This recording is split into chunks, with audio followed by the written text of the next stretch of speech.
LiveWithDara started out of me getting a ring light and wanted to take pictures with it and to go live. And I'm like, okay, hi Kathy, so nice to have you on. Yeah, you know, saying, all right, so you can go live and you can talk about 1,000,001 things. But is it impacting other persons? Apart from you come on live and you talk about all kind of foolishness. At the end of the day, you know, are you benefiting in any way from you spending 1 hour with me? First it started out at 1 hour. Now it gone 2, 3, 4 hours. I couldn't believe it, right? And then I started to link, hi my son. I started to link products and services to lifestyle issues. And since the start of this year, we've been saying, you know, we want to channel persons to own 2021, to make 2021 your best year ever, or to be one of those years that you really say, yeah, 2021 happened. So that was the aim in doing this, in starting my owning 2021. And tonight I want to look at the issue of your finances, because I know a lot of people, I mean, you get paid early and you can't wait for January pay come because December pay done from before December finish and everything like that. And I wanted us to get our finances in order, especially in light of COVID-19 and all that's happening. We have to know where we're going because anything can happen, right? So tonight we'll hear from persons who have been impacted by COVID-19 in terms of their finances, and then we'll have a very, I can't wait, I'm so excited about my guest. Someone who will tell us, you know, what to look forward to for the next year in terms of the economy. What are we, because I mean, you need to start putting down something now. So at least if you know, say, listen, out there so hot, you know, say you must put on something cool to go out there. Then we have a financial advisor. And then I met this young man. Oh my goodness. When you meet him, you're going to be in awe. He introduced me to a book. And I mean, I'm not a big reader. Although you think I should be reading a lot, I don't read as often as I should. And he introduced me to this book about finances. And it was over in like 1 hour. I read it and I was like, yo, where was I with this book before? So we have a packed full show tonight. And I just want to get started with my first guest. Listen, you're supposed to enjoy yourself tonight. Welcome. You are live with Dara. Welcome. Thank you so much for being here. All right. So this young man, he popped up in my, we asked a question about how are your finances. And when I heard his question, I was like, yo, come talk to me. Because you see, like yourself, other persons will be in a similar position like you. And he is so talented because he has so many skills. Hi, Sean. How are you? I'm fine, thank you. And you? I am great. I am so happy that you are live with Dara. Thank you so much for being here tonight. So let me see if I can remember everything so you are a videographer. Yes, I am. You're also a production assistant. You also do lighting. Not to a full assist. Full. All right, so you know about production in terms of video production, yes. Right? But you're also a lifeguard, and you're also a certified lifeguard, and you're also a swim coach. Yes. So I am a level 2 swim coach. And I've taught swimming for 7 years. All right, so we just want to know, say you're skilled them way there. You're not only skilled in terms of videography, but you have other things, right? Jack of all trade, yeah. And then COVID-19 came. You were employed, and what happened? COVID impacted me in terms of work in production area and. Hold on, Sean. We have to tell them the story. You know, you can't just geek it like that. You know, you have to kind of just draw them in. So COVID-19 came and you were employed. As what? That's correct. As a lifeguard and swim instructor. And also you were doing videography, right? Not to a full extent, because I was fully employed as a swim instructor at the point in time.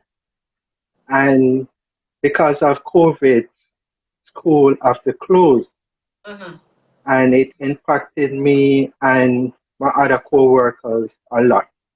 So you lost your job? That's correct. When was this? When did you lose your job?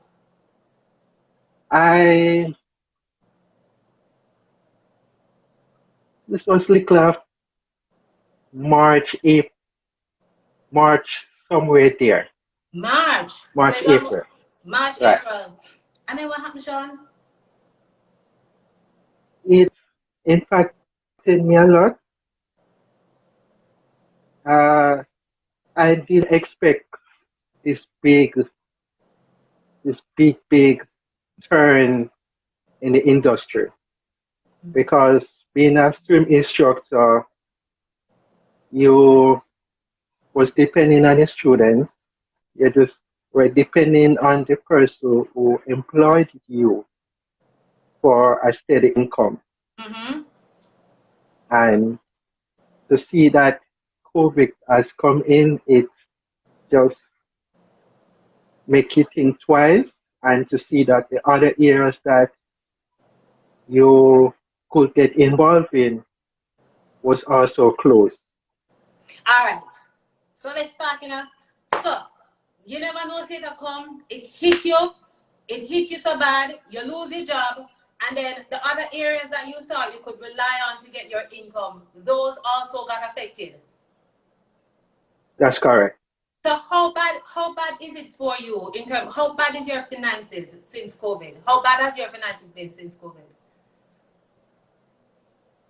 It has been bad, very, very bad, because savings for me was terrible. I was bad at saving, very, very bad.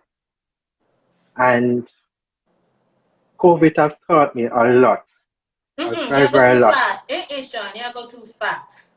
You go too fast. And also you tell story. So you say you were bad at savings. Did you have a saving account? No, I didn't. In them day age, did you, Sean? No, so you did not have a savings account. And that's correct. So what happened? How so? I mean, March, like 10 months, how have you been surviving?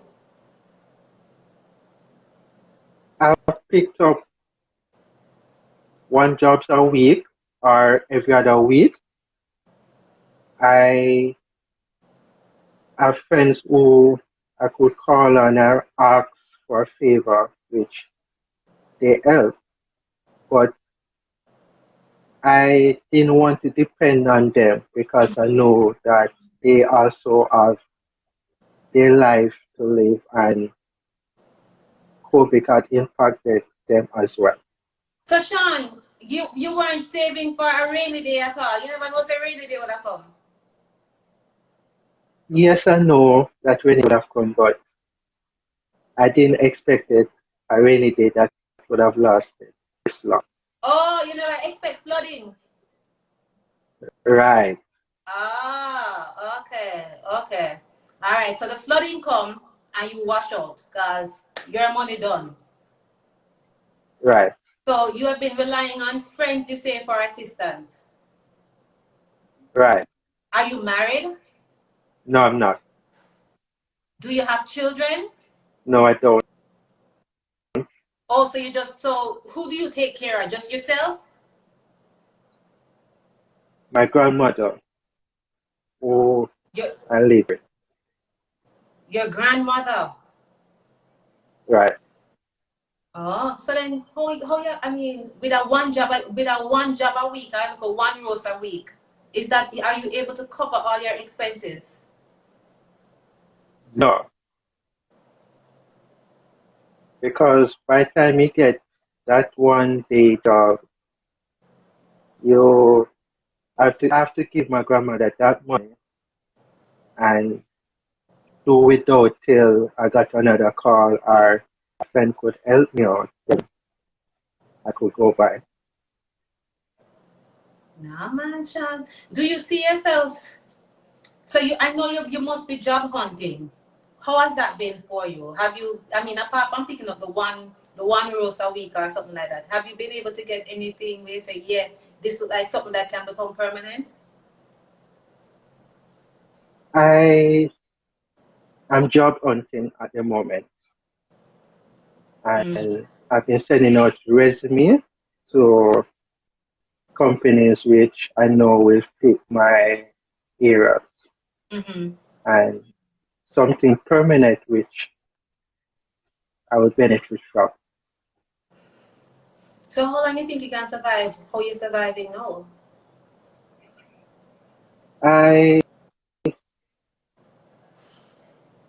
I'm looking at life at a different angle and a different perspective at the moment, and I've been thinking twice about our approach 2021.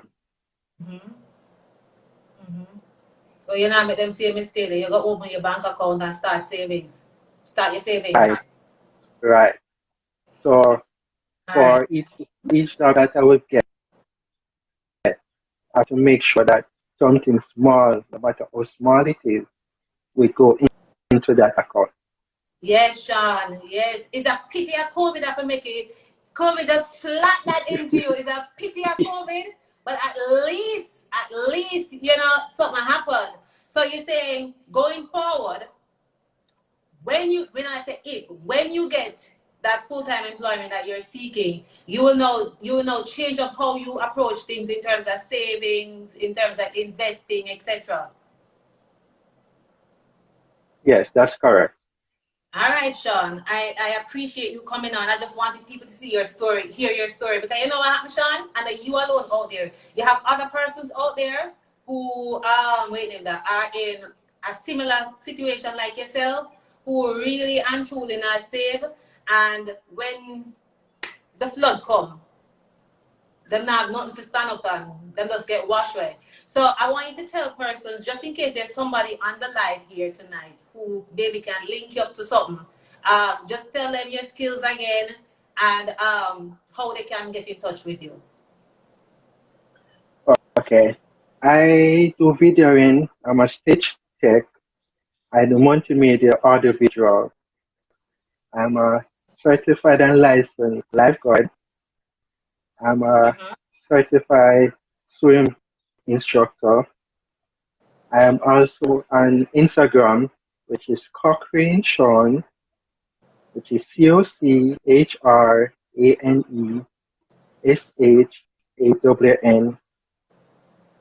And I'm also on Facebook, which is Sean Cochrane. All right, Sean. I'm hoping that something really happened to you, because you see, if I the year alone, I can say, yeah, you're a man, you know, to tough it out. But if you take care of your grandmother can't tough it out. She depends on you for help her in terms of food, and then anything can happen to her, she can get sick, and you need to buy medication. So you need to find something soon. But I'm happy that you've recognized that coming out of this, you have to put on something for a rainy day. You have to start some kind of savings. You can't just get your money and spend it, right? Right. I can say that I don't know about others, but for me, it forced me to look at life at a different aspect. And with friends, they help to push me to look at life. They have been telling me about this of concrete, what they have been saying to me.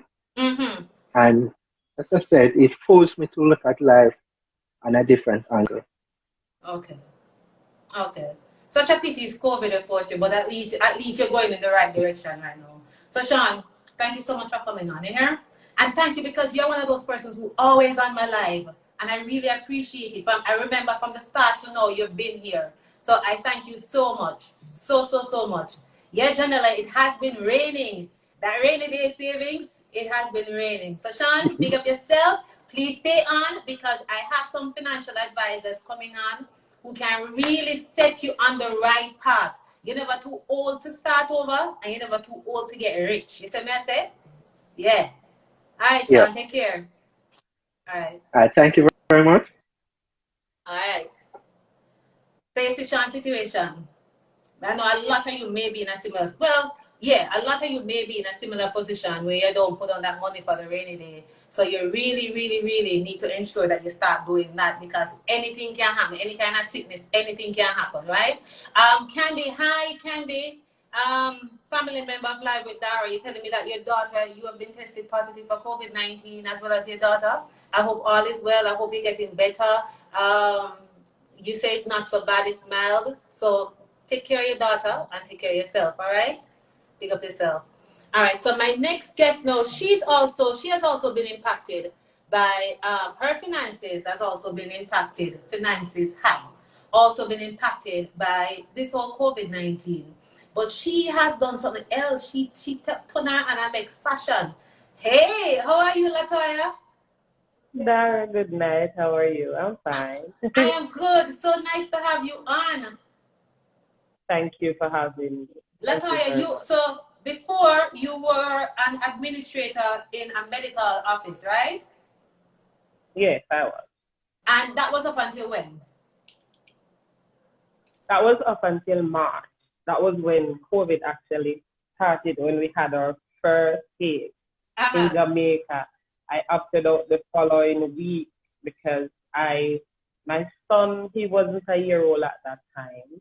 And I used to take him to work because he's fully breastfed up to that time.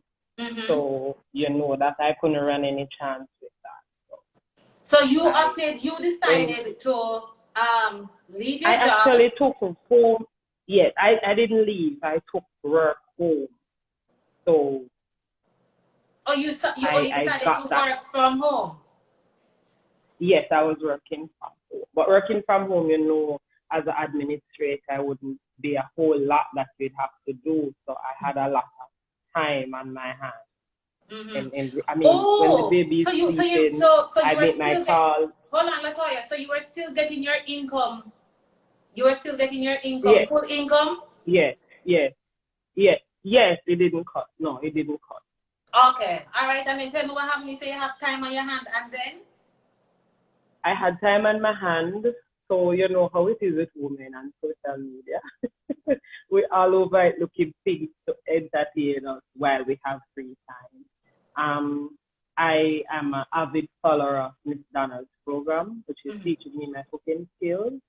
And I have been a follower from she started charity actually. So during COVID now, I had more time to watch her because when I was at office, I used to save it until in the night to actually watch her.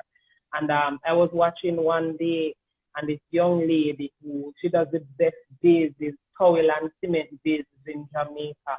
And I saw her came on the program asking Miss Donna for some exposure to sell her vases because she's a single mother with 2 children.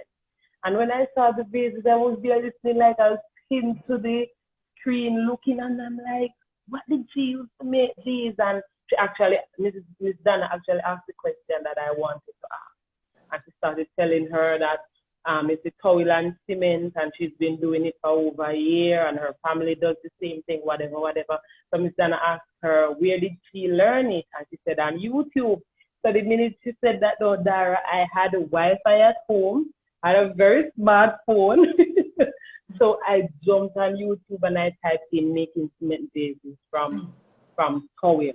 And when I went on there, you know, the feed on YouTube will take you to different things. And when I started exploring, I said I was going to try that base because I don't know, the craft that I found in me now, it's surprising because I never knew I could be like this. So COVID make you realize that you have different skills. COVID actually bring out the best in me. I mean, it bring out the worst in a lot of people. A lot of people life change for the worse, but mine I can't say did. And as I said, I started exploring and I saw so many things on YouTube that I could recreate to make some money.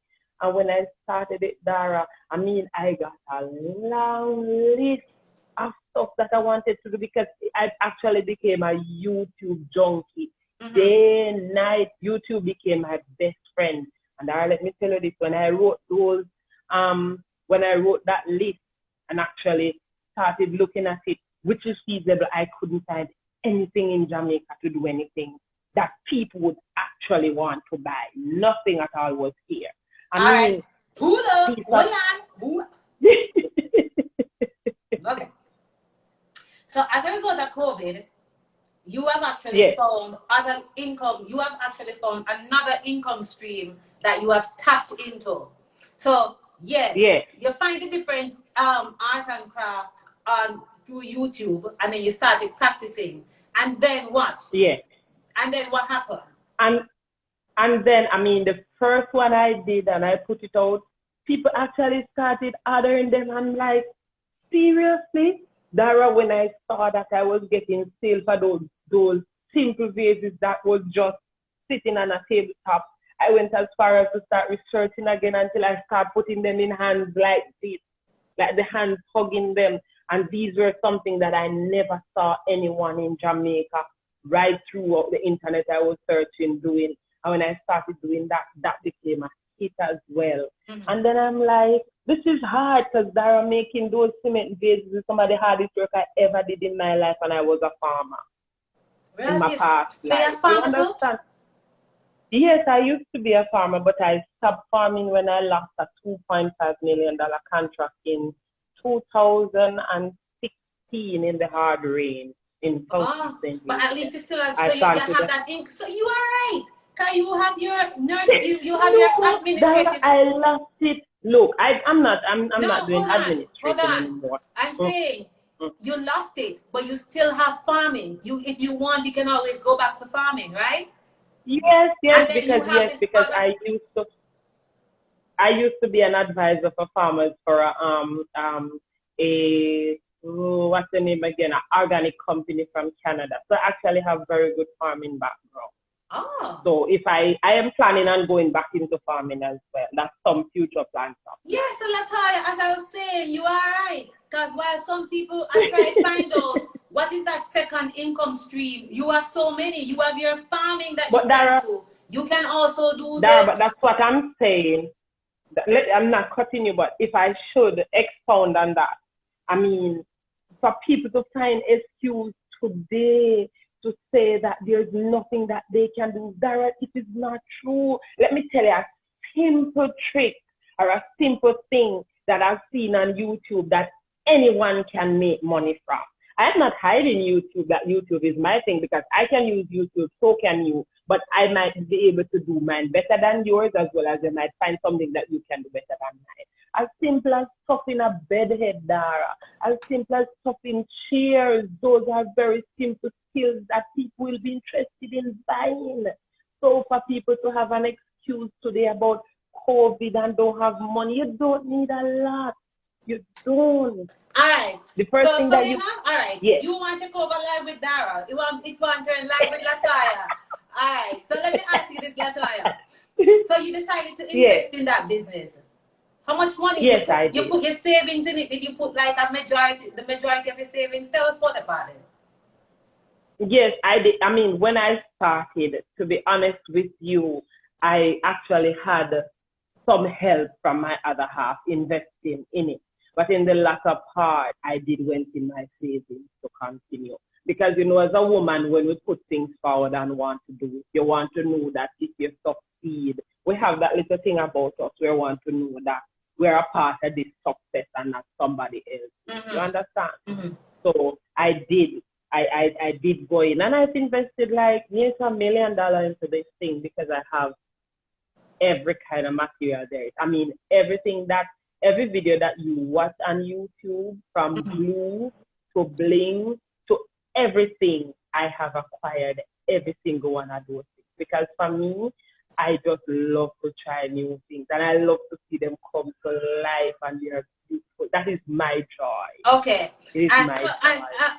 Okay. So you've done that and you've brought a lot of things to life. You want to show some of the things that you're talking about quickly because we have to move on to the next person. Sure. Hold on, let me turn my camera. Let me find out how I can turn it. Hold on. These now, Dara, these are some wall art. This is a set. This is a set of them. This is a wall art. This one as well is another wall art. So I can use butterfly. I can use anything else that you want to go on it. And the paper on it as well, the background on it will be different.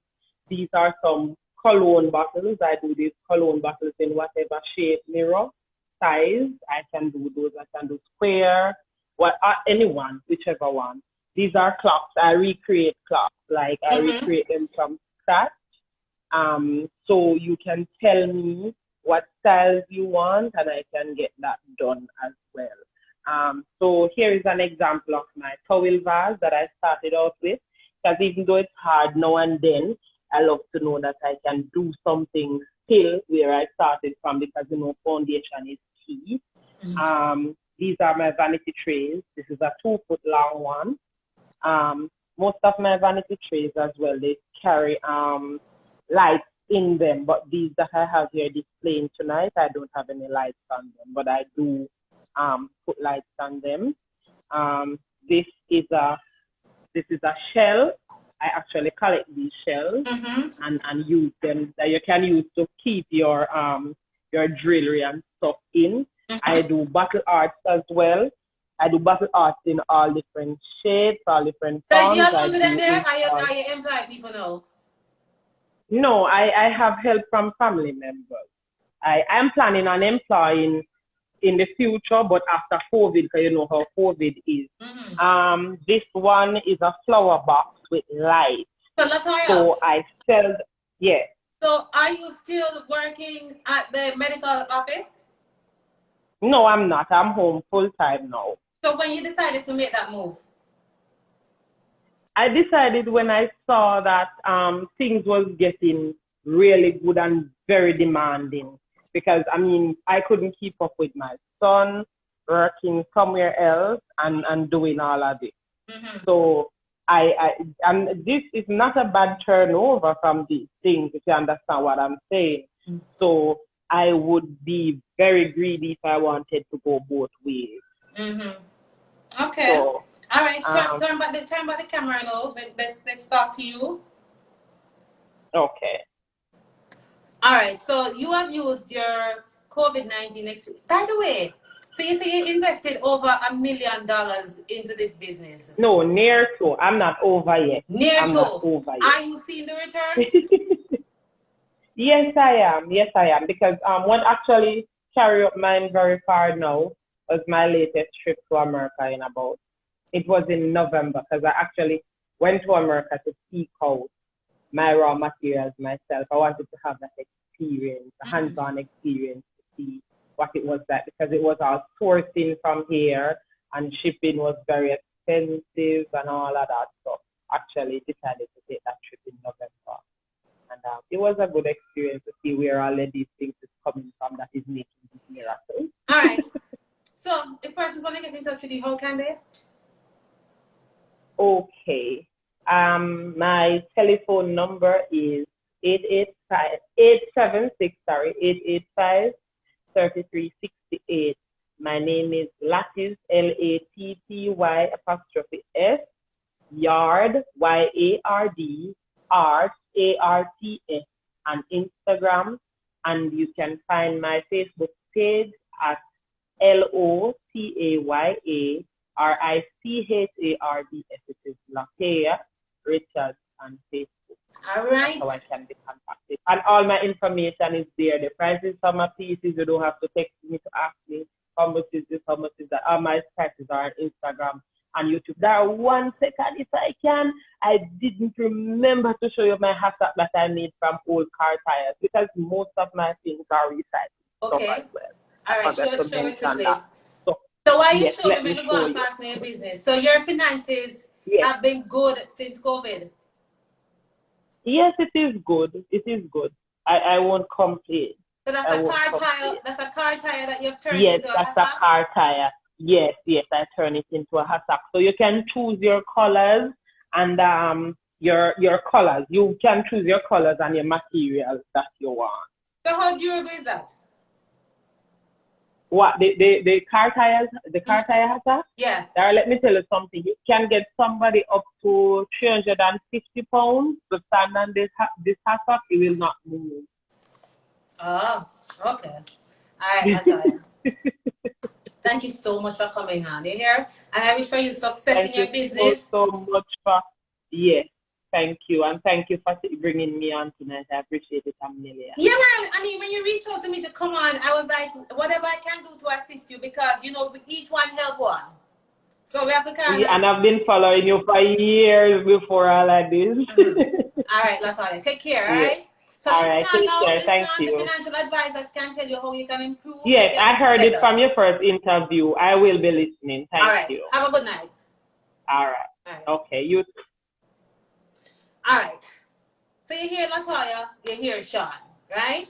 Now I want to introduce you to, he's an economist, and I want him to kind of paint the picture of what it will be like for us for the next year or so, or for the next 2 years, so we can position ourselves that we are not in a situation where we are struggle to make ends meet as it relates to COVID-19. Once a COVID-19 mash up your life. So let me just send him the request now and see if yeah. So different people, different situations in terms of different outcomes as it relates to COVID-19. And it's for you to make the most of it. Sean, I mean, you so many things. Sean has multiple streams, well, prospective streams of income. But it's to find the opportunities now, to link the opportunities and to make them work for you. Latoya, in the meantime, she has, she was doing the medical administrative thing, and then she's also doing farming, or she was involved in farming, and then now she is doing this. She's doing, we call it recycled art. So we can, don't give up if you're going through challenges. You have to just dig deep and see what works for you or what you can use to earn, to make some money. All right, so I am not getting through to him, so I will go to my next guest until he gets on. I must tell you, for transparency, my next guest is my niece, but she's also a financial advisor. And hey, Danielle, how are you? Hi, I'm What's well. good? You're well. So you heard Latoya's story, right? Yeah. And you heard Sean's story. As a financial advisor, first of all, tell us a little bit about yourself, and then we'll go into the questions. Hi, so I'm Danielle Holang. I am a financial advisor with Sagicor. I've been doing it for a couple of years now. So yeah, that's pretty much me in my financial capacity. All right. So what have you been seeing as a financial advisor? What have you been seeing in terms of clients, customers, etc.? Well, when COVID-19 hit, what a lot of persons wanted to do, one, was check up on their policy just to make sure, everything is okay, because it's a health scare. And then two, a lot of persons, when the finances started dwindling, they started checking in on their investments. So persons started, hey, Daniel, how my investments look? So that's kind of the trend.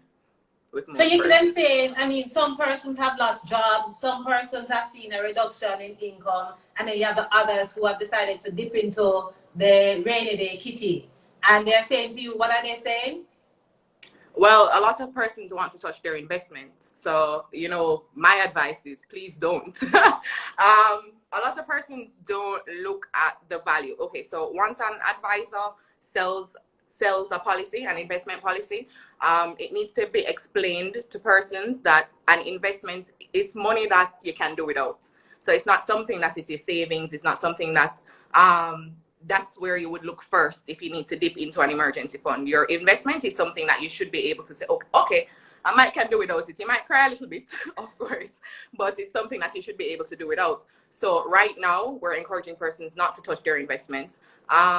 Let's put a little bit of explanation to that as to why we're telling persons not to. Yeah. Let's look at if we were talking about stocks, for example. A lot of persons know that the stock market, it goes up and down. Jamaica has one of the best stock markets worldwide, but it doesn't take away from the fact that stocks rise and they fall. So if you had stocks, now is not a good time to sell, because why would you want to sell at a lesser value than what you bought? But Daniel, before you even go into having stocks and something, a lot of persons even don't go that route. Some people just have savings account and they dump all of their money in a savings account, or they don't go the route of investing. Is that what do you think about that? Is that advisable? If you don't have money to invest, don't invest. As I said to you before, investment has to be something that you can do without.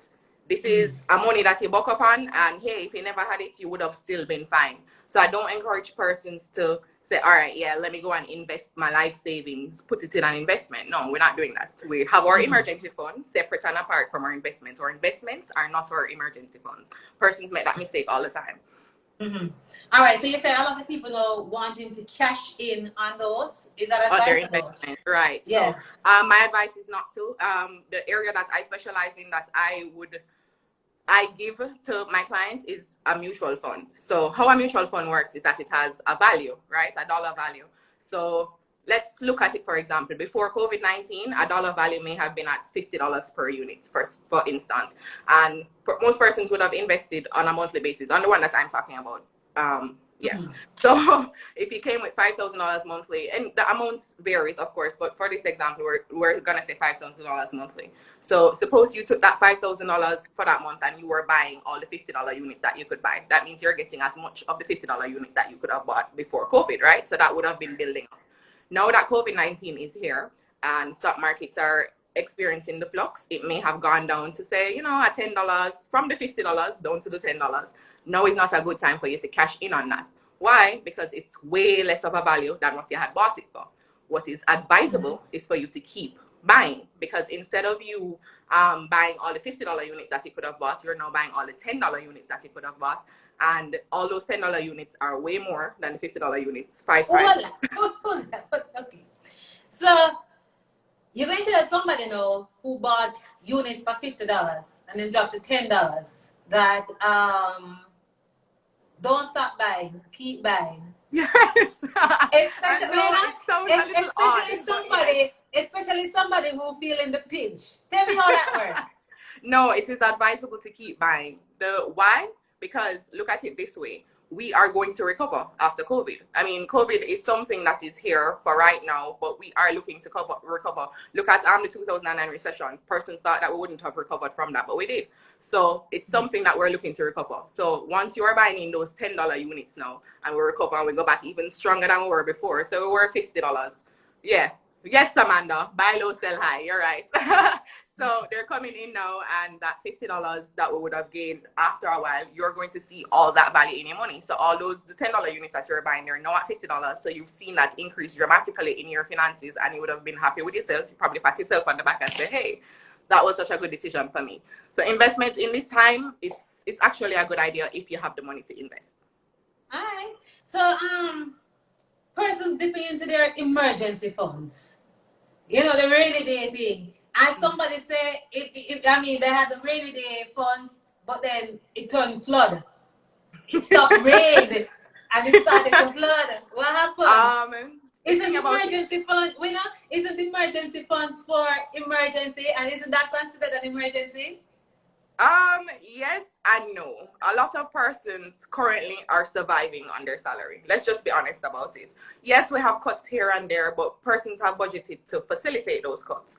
So what we're saying now is, don't really dip into your emergency fund if you don't really have to. If you can cut back on your finances otherwise, let's just do that instead. Let's say, all right, let's not do or here twice this month. Let's do it one time, and let's do it at home, and let's save that money. Let's use that money for something else. Maybe put it on an investment that we could have, gained from in future. It's not something that is advisable to do now.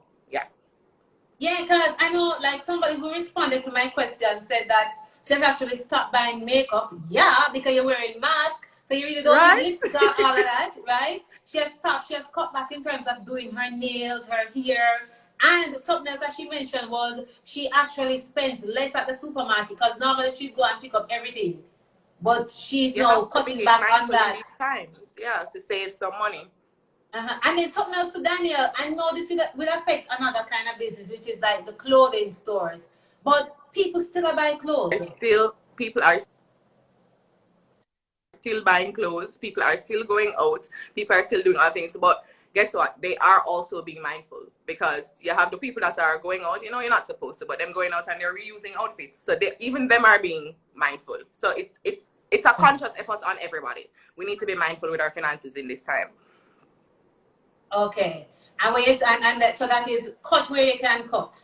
So if Cut you where used you to can spend cut. $4, And try just spend as two. your former guest, that's why I believe her name was, how she found a skill set that is working for her. I would encourage anybody to find a skill set that is working for you. Let's see if we can monetize things that we would have normally said, okay, you know, we're just doing for friends or we're doing for family. Let's see if we can monetize those things. Let's see if we can use those things and build back our emergency fund that we may have touched. Stuff like that. Little things, they add up. All right, my next question to you, I mean, I know the answer, but I'm just going to ask it because people need to know. Should we continue saving, although we can't have ends meet? Listen, You know, I will never. we can't hardly find the money to pay the rent and to buy the food, etc., etc. Should we continue saving and wait till things get back good then? No, man, you know the answer to that question. You already know the answer. I know, but with them guys, everybody in live land never stop saving. Okay, money is something that we are working for on a daily basis. It's not something that grows in our backyard. This is something that we grew up hearing, that we know now, we experience it for ourselves. Money is not something that we can just go and pick off of a tree. So you need to be putting money down. You need to be putting money down however you can. You need to be able to save money off of your credit card bill. You need to be able to not spend on that unnecessary thing and keep saving. It is the key in this pandemic. If you can afford to, keep saving. Again, I'm not saying to go and invest. I told you, investments are for money that you can do without. If the need ever came up and you didn't need it, yeah. Investments are something that we say, okay, it's for persons that them can afford to invest. So yeah, keep saving. And again, you want to make sure that you have an emergency fund before you go and invest. So make sure your emergency fund is well padded. If it was 3 months before, build it up to 6 months. If it was 6 months before, try to get it to a year worth of emergency fund that you have. We don't know how long this pandemic is gonna last. We don't know what the other things are gonna come up. You saw how 2020 was, where it was just one thing after the other. We're claiming 2021 as 2021, but at the same time, we can't win if we don't save. So that's one of the gems. Keep saving, guys. All right. Look at your budget. Reassess your finances. Yeah. Cut back. Say if you used to drive, go all over the place with unnecessary driving, cut that back. Yep. Yeah. Save anywhere you can. Say that again, Daniel. Save anywhere you can. But save. All right. You know, a lot of people, well, this whole COVID situation has, pushed people now to look about life insurance. Well, some persons are doing it, while some persons have decided that, listen, let me cash in on it and use the money there. Should people see life insurance as an expense at this time and hold off? No. And you guys know the answer to this question as well. So the reason that COVID-19 is such a scare to persons worldwide is because we don't know how it will impact us. We don't know if it's going to impact our health a certain way. We don't know if we catch it, if we will ever be the same again. So that is the reason that there is such fear. So because of that, I would encourage you to keep all your emergency planning that you had in place before. You don't look at that as a bill. So your life insurance policy, you don't look at that as a bill, because you don't want something to happen to you and you are in that position and you can't afford it. What if a critical, so let's say something, we know that COVID-19 is related to respiratory illnesses. Let's say you caught it and it brought on something critical and you had closed your critical illness plan. Then what happens to you? You know that your critical illness plan would have paid out money immediately, so you could go to whatever doctors, whatever surgeries, whatever you needed to do. So what would you do at that point? It's good for you to keep saving, keep planning. And a little thing that I tell most of my clients is we need to put savings on our life insurance policies. Once it's equity linked and we can put some savings on your life insurance policy, even if it's a $500, $1,000, something that you won't really miss. And that is the portion that I say in a time like this and you're dwindling and you're at your lowest, you can look at that policy and say, okay, there's a little bit of money on it. So, all right, let me see if I can touch this here. I don't need to dip into my emergency fund per se, but this money would have been on my policy. It would have been accumulating over the years, and now is the time to touch it. So, again, as advisors, it is something that we tell our clients all the time, hey, put a little bit of savings on this policy, you won't regret it. And it's one of those times that you really and truly realize you wouldn't, or you haven't regretted it. because there's money on that policy for you to get. Read that thing, what Abraham's saying. Abraham is saying life insurance is what? Not seeing life insurance is the easiest way for someone who doesn't understand invest. Exactly. So and look at it this way too, another gem for life insurance right now. The real estate market isn't as strong, meaning that the properties that would have been rising in value, persons are reconsidering. So we're saying, okay, you couldn't be able to afford that house if inflation had hit it. So now the market kind of level-ish. Now is a good time for persons who were looking to purchase homes before to use your life insurance as that collateral for your mortgage, and then you go ahead and you can get that home. Because if you're stable enough and you have enough money, again, these things are investments, so we're not saying, hey, if you don't have it, go and jump and do something like that. Just be smart with your finances. If you were planning to before and your finances are a little bit stable, you can go ahead and do that, because it's there for you now. The money, it's not going to cost as much, and your life insurance policy can help you with that assignment for the mortgage. So that's another gem that persons don't even know about. You know, I always hear this when you must always have 6 months salary put down in the bag. That if anything, you can always use that 6 months and survive until you find something else. You maintain that the 6 months, or you think we should aim for like a year or more? What say you? So for me, the 6 months is fine. So once you start going over the 6 months is where we can maybe afford to get into investments. So after you had the 6 months built up, that is your emergency fund. You know that for at least 6 months you can cover every single bill and you can maintain your lifestyle just as it is now, right? Mm-hmm. After that, then we can look into investing, because it is expensive for persons to survive. So if you can survive for 6 months and you had more than that stored up, then we can look to invest that money. Again, remember, the investment is the money that you can stand to do without. If you lose it, you'll be fine. So that money we can look to invest. Janella says she likes your lashes. Janella, Janella, don't go there right now. We're not looking to spend extra money right now. We're trying to save. We're trying to save, Janella. So Daniel, as a financial advisor, what advice would you give to persons right now? Persons feeling the pinch, persons seeing a reduction in salary. What say you to them? Guys, don't panic. That's the advice. Don't panic. This is the first time all of us are living through a pandemic. This is the first time all of us are living through a pandemic. Don't panic. Lean into your fellow person for advice. Don't panic. That is the thing. A lot of persons are like, oh God, let me go cash in on my investments. Oh God, let me go start spending out my emergency fund. Oh God, let me, stop panicking. Take a little time. Breathe. Reassess your finances and you will be fine. How can they get in touch with you? Guys, you can message me here, my Dantage Show, or my financial advisor page is Dollars with Danielle, or you can contact me. My number is 876-853-8307. Any of those three methods work. Or you could email me, Danielle_Holong@sagicor.com. Any of those methods, you can get in contact with me. All right. I know you say now is the best time to have a conversation with you. Yes, now is a time for you to reassess your finances. We can run through your budget. We can pinpoint those places that we can make some adjustments, and we can move forward with your future. Janella, say our emergency funds dry. Janella, we need to have a talk off the air. Yes, people. So that's my niece. It runs in the family. Beauty and braids. Let me just put a plug. All right, Daniel.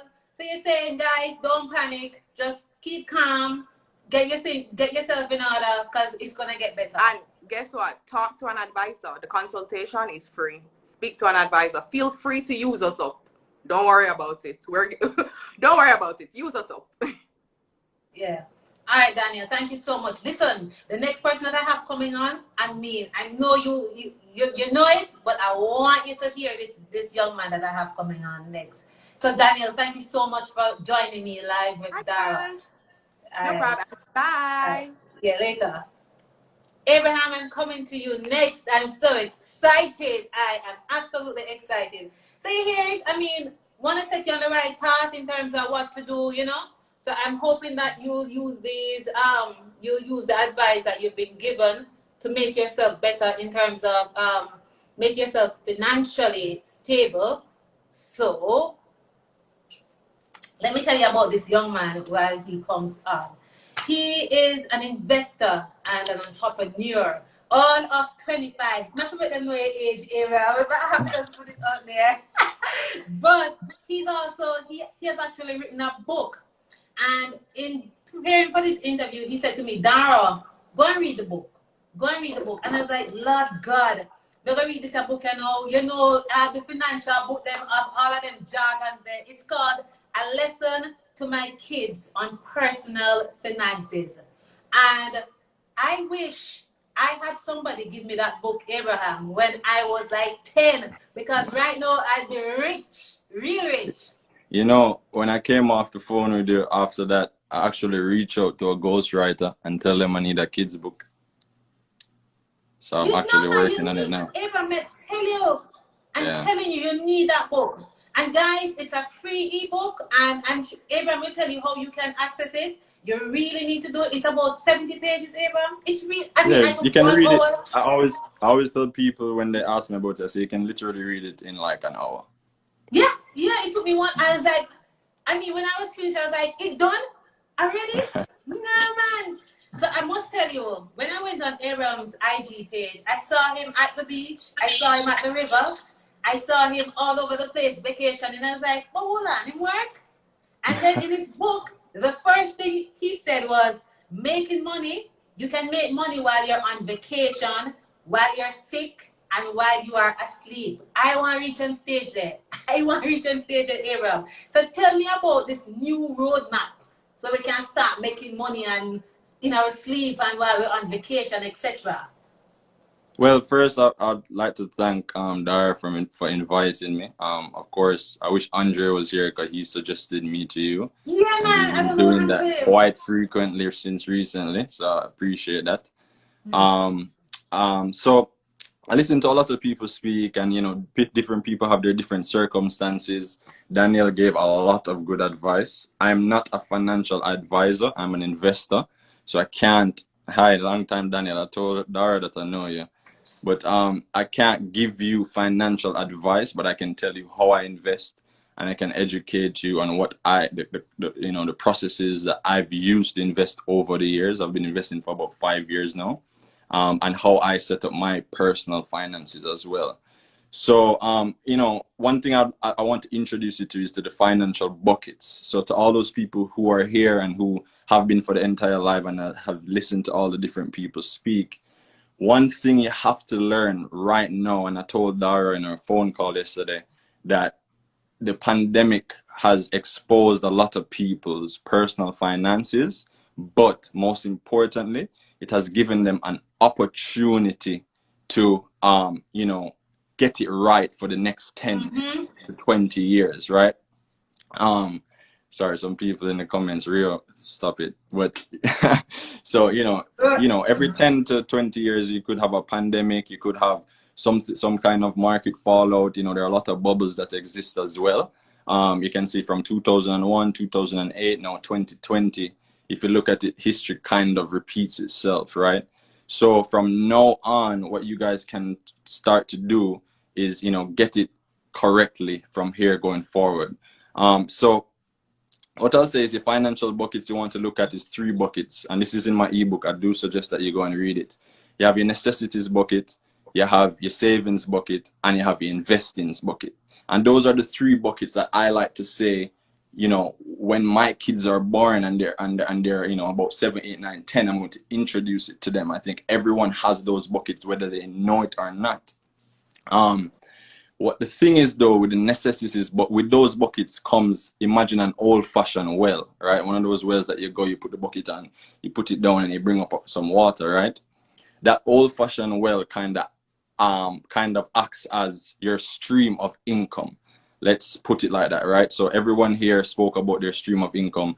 One guy was a swim teacher. He also does, editing, computer editing. One person, she went from, being an admin to creating her own products, which is amazing, what she has done. Daniel is a financial advisor and so on and so forth. That's their stream of income. The thing that people do is that they take their necessities bucket and they try to bring all the stream of the money coming from that stream into that bucket. What they don't realize though, Dara, is that that bucket has a hole in the bottom, right? And that's the concept I introduced in the ebook, that the necessities bucket has a hole in the bottom, right? So if you, every time you get paid from your stream of income, you're putting all your money in the necessities, and this means your mortgage, your car loan, you know, doing your eyelashes, doing your makeup, food, you know, all these different things that we consider necessities. Some of them are not. So we have to kind of figure out what is a need and a want. That's another conversation, right? If you keep doing that, what happens is that you never ever get to lower the savings and the investings bucket down into the well, right? And those buckets don't have holes in the bottom. You can carry the savings bucket through life. You can carry the investing bucket through life, but you can't carry all the water in the necessities bucket because it has a hole. So what people need to focus on doing when the pandemic is finished, and those who have sustained the pandemic maybe by luck and good fortune, is to start looking at that concept and start limiting the amount of water that you put in, or income, you know, water, the same income, that you're putting in the necessities bucket with the hole in the bottom. Start lowering that amount, as Daniel was saying, and leaving that margin, that excess that you don't need, and start putting that in the savings, start putting that in the investing, right? What that does is the investing bucket creates more wells, right? I call them IPAs, income producing assets. So when you take that active income and you lower your expenses as much as possible and you put it into the investing bucket, you start to create additional streams. So you can maybe start getting dividend income. Maybe you may buy a property that you rent out. Maybe you may have a small business. Maybe you may have I have a vending machine. Maybe, you know, there's so many different things that you can do that can produce income. You know, that sound like, well, listen, Warren Buffett, LOL. That, you know, you can leverage going on in life.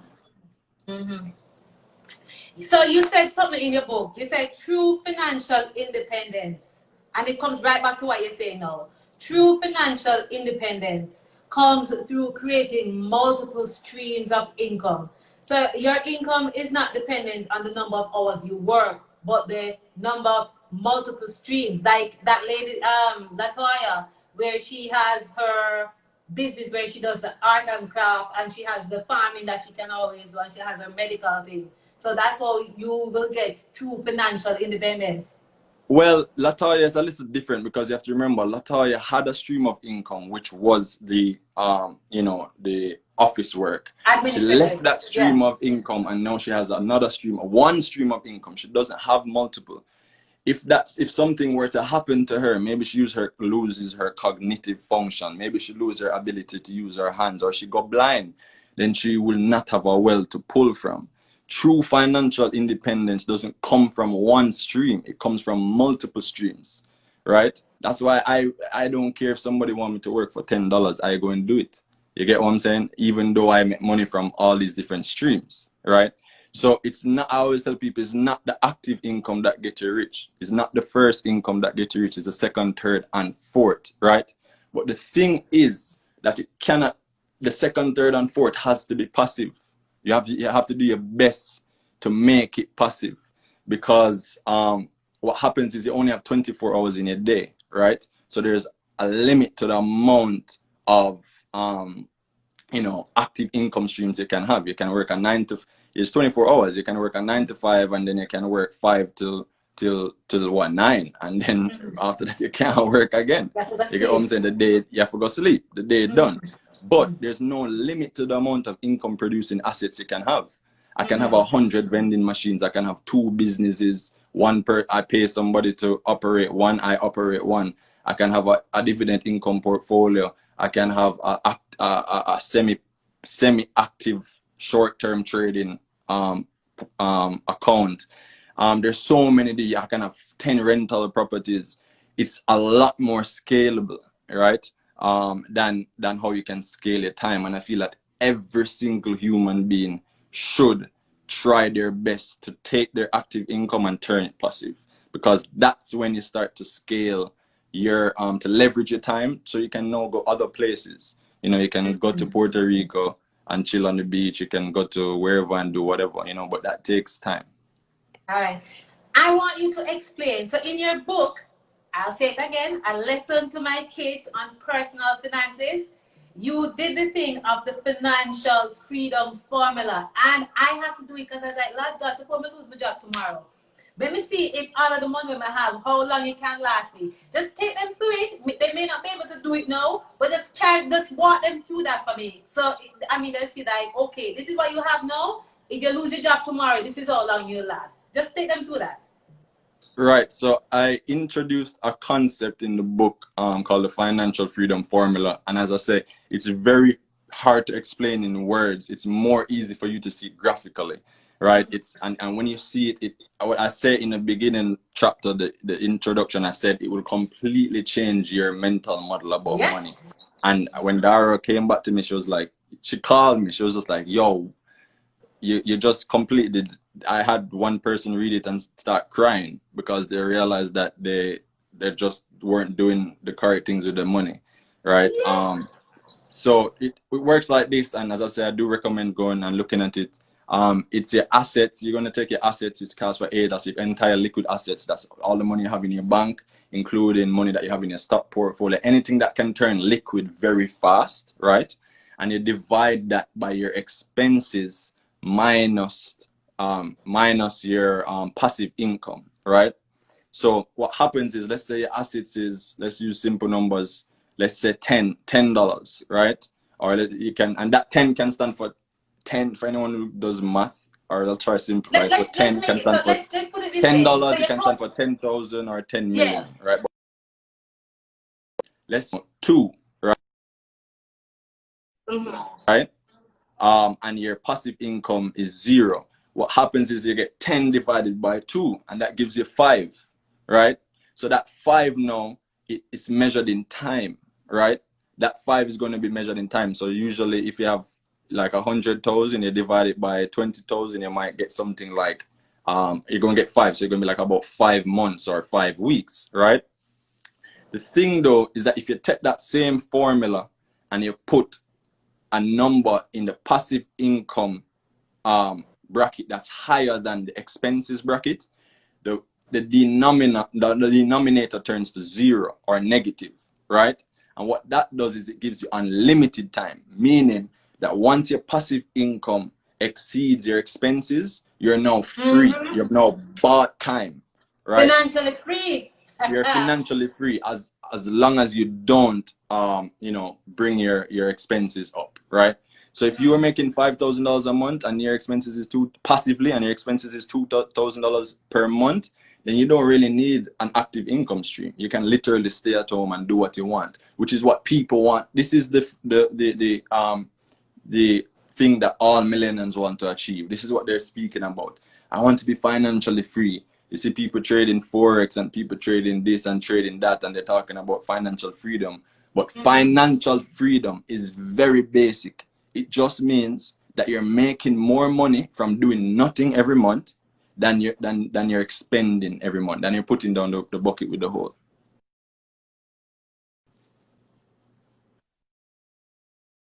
So let me just tell you, let me break it down. So you add up all of the money where you have, and you have $20,000 in all it. Your asset equate to $20,000.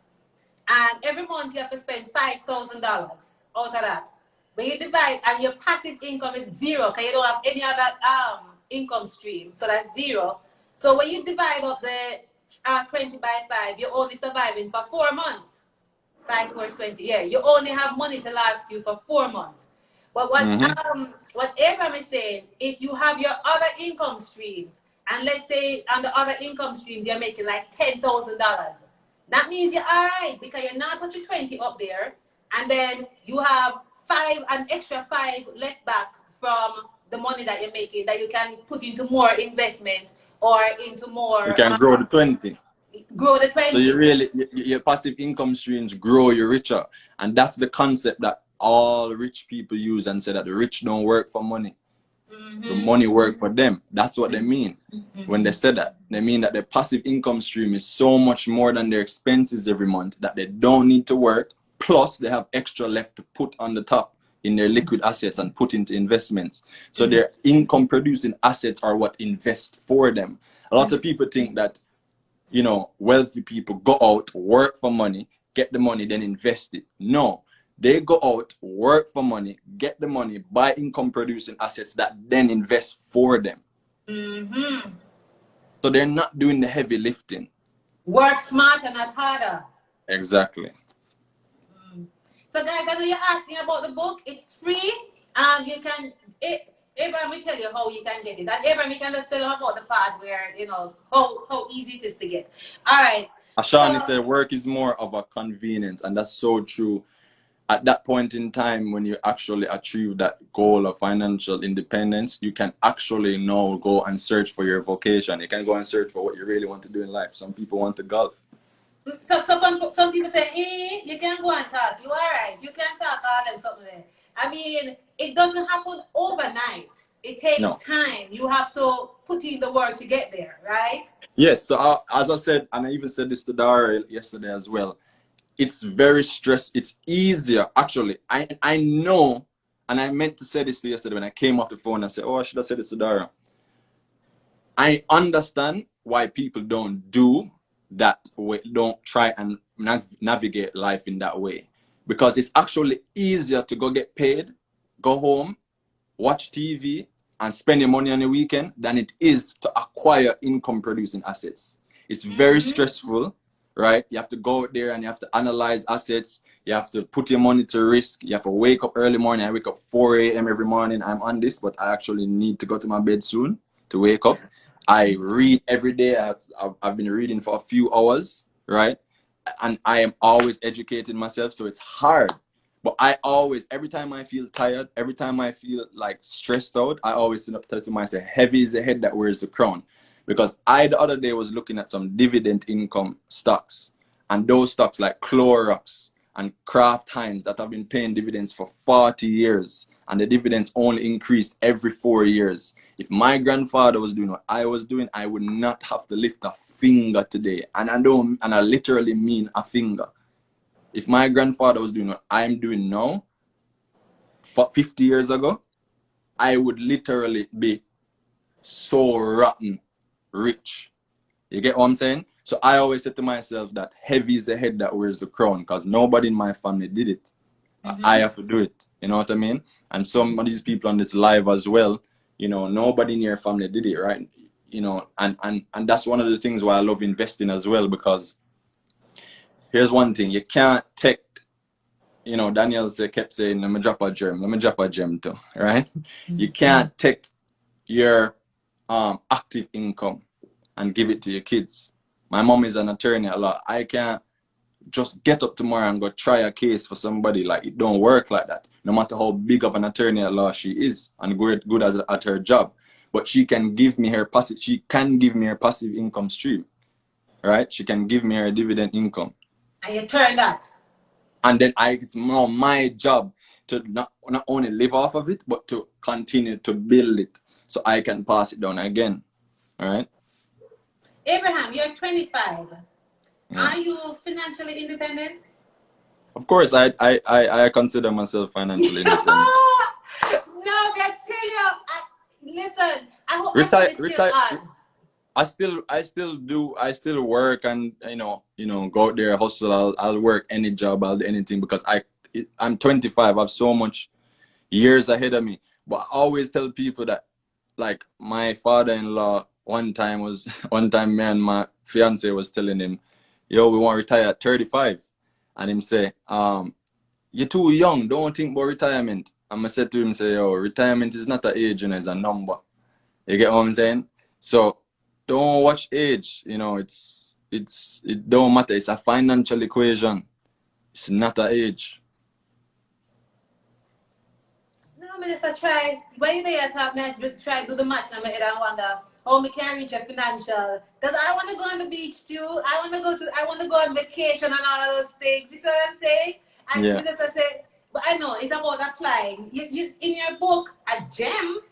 that you drop is that your wealth is determined by how much you save and invest, not by how much you spend, which is what you talk about in terms of the buckets, right? So I just want you to just beat that home for people to understand. So it's not about trying to live up to the Joneses and buy the big pretty car and do the nails and do the face and do all of that. It's about of course, I'll get on that. But even if you read the book and you even start running financial formulas, I always look at people and say, first of all, I like even from college, I dress like very simply. Like I always have on a hat and a shirt and a hoodie or whatever. Like you'll never catch me in design. I actually hate it. It's very ugly, right? And the point is, a lot of those people, if you take them and you run them financial numbers and you take a man who looks very simple and you run theirs, they'll actually be very less, financial free than the simple man. Like it's just math. It's not something that is on the surface. You get what I'm saying? It's like an iceberg. Richness is the tip of the iceberg that you can see above the water, but wealth is the bottom, which is the big part where you can't see. You get what I'm saying? So, that concept, wealth is determined by what you save and invest, not by what you, by how much you spend, is just a concept that I hold dear to my heart, because it doesn't matter, if you're spending on this car, this house, whatever it is that you like to spend on. All that matters in terms of wealth and riches, right, is how much you save and how much you invest over your lifetime. And I have years and years. Yeah, go ahead. No, go ahead. Finish what you're saying. No, go ahead. I was done. Now, when you were talking, I was just looking at this picture. I see this picture come up on IG, on social media all the time. This man dressed in like, the latest name brand stuff, bling, blong, blong all over. Then you have a guy in a little white t-shirt and a jeans. And then you say, he's valued at $10. He's valued at $10 million. As in the man in the bling. Mm-hmm. Yeah, the man in the bling don't really have much value. So you're saying you have to determine how you want to make your wealth by living inexpensively, living your life inexpensive but happy. Right. So you have to find. So I never tell people, yo, you need to go on. You need to like, austerity is not the way. Like, you get what I'm saying? Like you don't need to like starve yourself and not be happy. You need to find your most inexpensive, happy life to live. Do the things that you love. You get what I'm saying? When I first met my fiance, she used to do eyelashes, nails, like always I wax, always I do these things. And like me have to take her down and say, yo, you love traveling. That's what you really like. Why are you doing these other things? Now she don't do any of that. And now we like to travel. You get what I'm saying? Because she put her inexpensive way is to cut down on the necessities, build up the asset column, and then use the asset column to pay for the travel. You get what I'm saying? And that's how she remains happy, because that's what she likes, and it's really a matter of you finding that your own inexpensive way to live, right? Your inexpensive, happy life to live, and stop worrying about what a lot of people, my age, especially millennials, don't even know what makes them happy, right? They're going based off what people on the internet are doing. So them don't know what them like, right? Them just know so them friend like clubbing, so, and them have their friend there, so them end up a club too. Or them know so them friend like eating at this restaurant, so them end up at that restaurant too. You get what I'm saying? No one really takes the time to sit back and say, what do I like? What do I really like for myself? And what I find is that if you actually sit down and do that, and you take a stock of 2020 especially, and the year or the year before, and you look at what were the things that made you really happy in that year, it's a high chance that it wasn't the expensive stuff. It's usually just very cheap things. Your family, your friends on Christmas, you get what I'm saying? Spending time with your loved one, right? Those are the things that you find that, really made your year. If you take stock of the top 10 things, I always hear this is say, Abraham, that if you owe money, let's say you owe the bank money, don't try and pay it off. Just continue to owe them and keep your money. It's like, okay, so you owe the bank $20,000. Before you continue, I see some of my students on this, so I want them to answer that question in the comments. Continue. Okay, so let's say you owe the bank $20,000, and you have $50,000 in your account. I've always heard that no, don't pay all the money. Let the bank go and pay the bank little and keep your money and keep your savings. Is that true? No, unless so people. There's a lot of different theories, but my theory is that if you have a dollar, if you owe a dollar and you find a dollar, you have none, right? And that's just the truth. A lot of people will tell you that, well, if you owe $10,000 to the bank and you have $10,000 and the interest rate that you owe to the bank is 2% a year, but you can invest the 10,000 at 5% a year, then it don't make sense to really pay off the bank. And in theory, that is true. You get what I'm saying? I did study finance and risk management, and in theory that is true. But you have to remember what these people are teaching in these schools. They're teaching you the company side of finance. They're not teaching it based on the other side, which is the regular man. And for me, for the regular man, I always advise, I'm not a financial advisor, but if I can give a gem, I say, listen, stay out of debt. If you have a dollar, if you owe a dollar and you have a dollar, you have zero. So if you have $10,000, right, and you owe $10,000, you don't have $10,000. And as Kimani says, who's one person, he's the person I tell he's teaching about Amazon content in my community. He says debt is taken away from your future income, and that is the truth. You get what I'm saying? Because you have to remember, debt is the biggest enemy to the necessities bucket. If you make $20,000 and you find yourself in $40,000 debt, the next $20,000 you make is not yours. All right? It steals away from your future income. That's what debt does. That's the purpose of debt. Debt was created so that, well, first of all, debt is created to take from your income, right? So whenever you have 40 grand a year and them look and them analyze your income and them say, okay, this person make 40 grand a year, right? You can't spend $60,000 a year because you only make 40, but debt allows you to. Can you imagine 60? That? Yeah. It allows you to sell 60 when you only make 40 because it's stealing from the 20 that you're going to get next year when you get your raise. And it will take from your children if you don't, mine as well. You get what I'm saying? So always remember that I don't have no debt, not $1. Well, I'm taking out a mortgage. I'm about to. Yes, I have a credit card. What's because the credit card is the same thing going on. It allows you to spend all this money we have, and then you're in the debt to pay. I have a credit card and I only use it to like pay what I have to pay, and then at the end of the month we just pay it off because I don't want all the money. But tell me. Somebody say mortgage. I was about to say that. Yeah. Yeah, that's except for mortgage. A mortgage. Because when you take out a mortgage, right, you're taking out debt on an appreciating asset, which is not necessary debt, it's leverage. There's a difference, right? It is debt, but it's more of leverage. You're leveraging $20,000 to you're leveraging $20,000 to take a position in $100,000 asset. So you're borrowing 80 grand. Right? So if you buy a house that's worth $100,000, you put down 20%, that's $20,000. The bank lend you $80,000. You're leveraging only 20 grand to operate, to control a portion of an asset that is worth $100,000. And that is beautiful because now you don't even have to live in the asset. Somebody else can live in it and pay down the mortgage for you. And you can make $100 or $200 extra every month. And that's an income producing asset that you just created using debt. But people are taking out debt for things that don't appreciate. Taking out debt for cars, or they're taking out debt for consumer debt. I remember the day I see the Dream Weekend loan. Yes. I'm nearly dead. Me drop down. Me said no. Me need for have some. Me need some US where me can start loan, and so me can.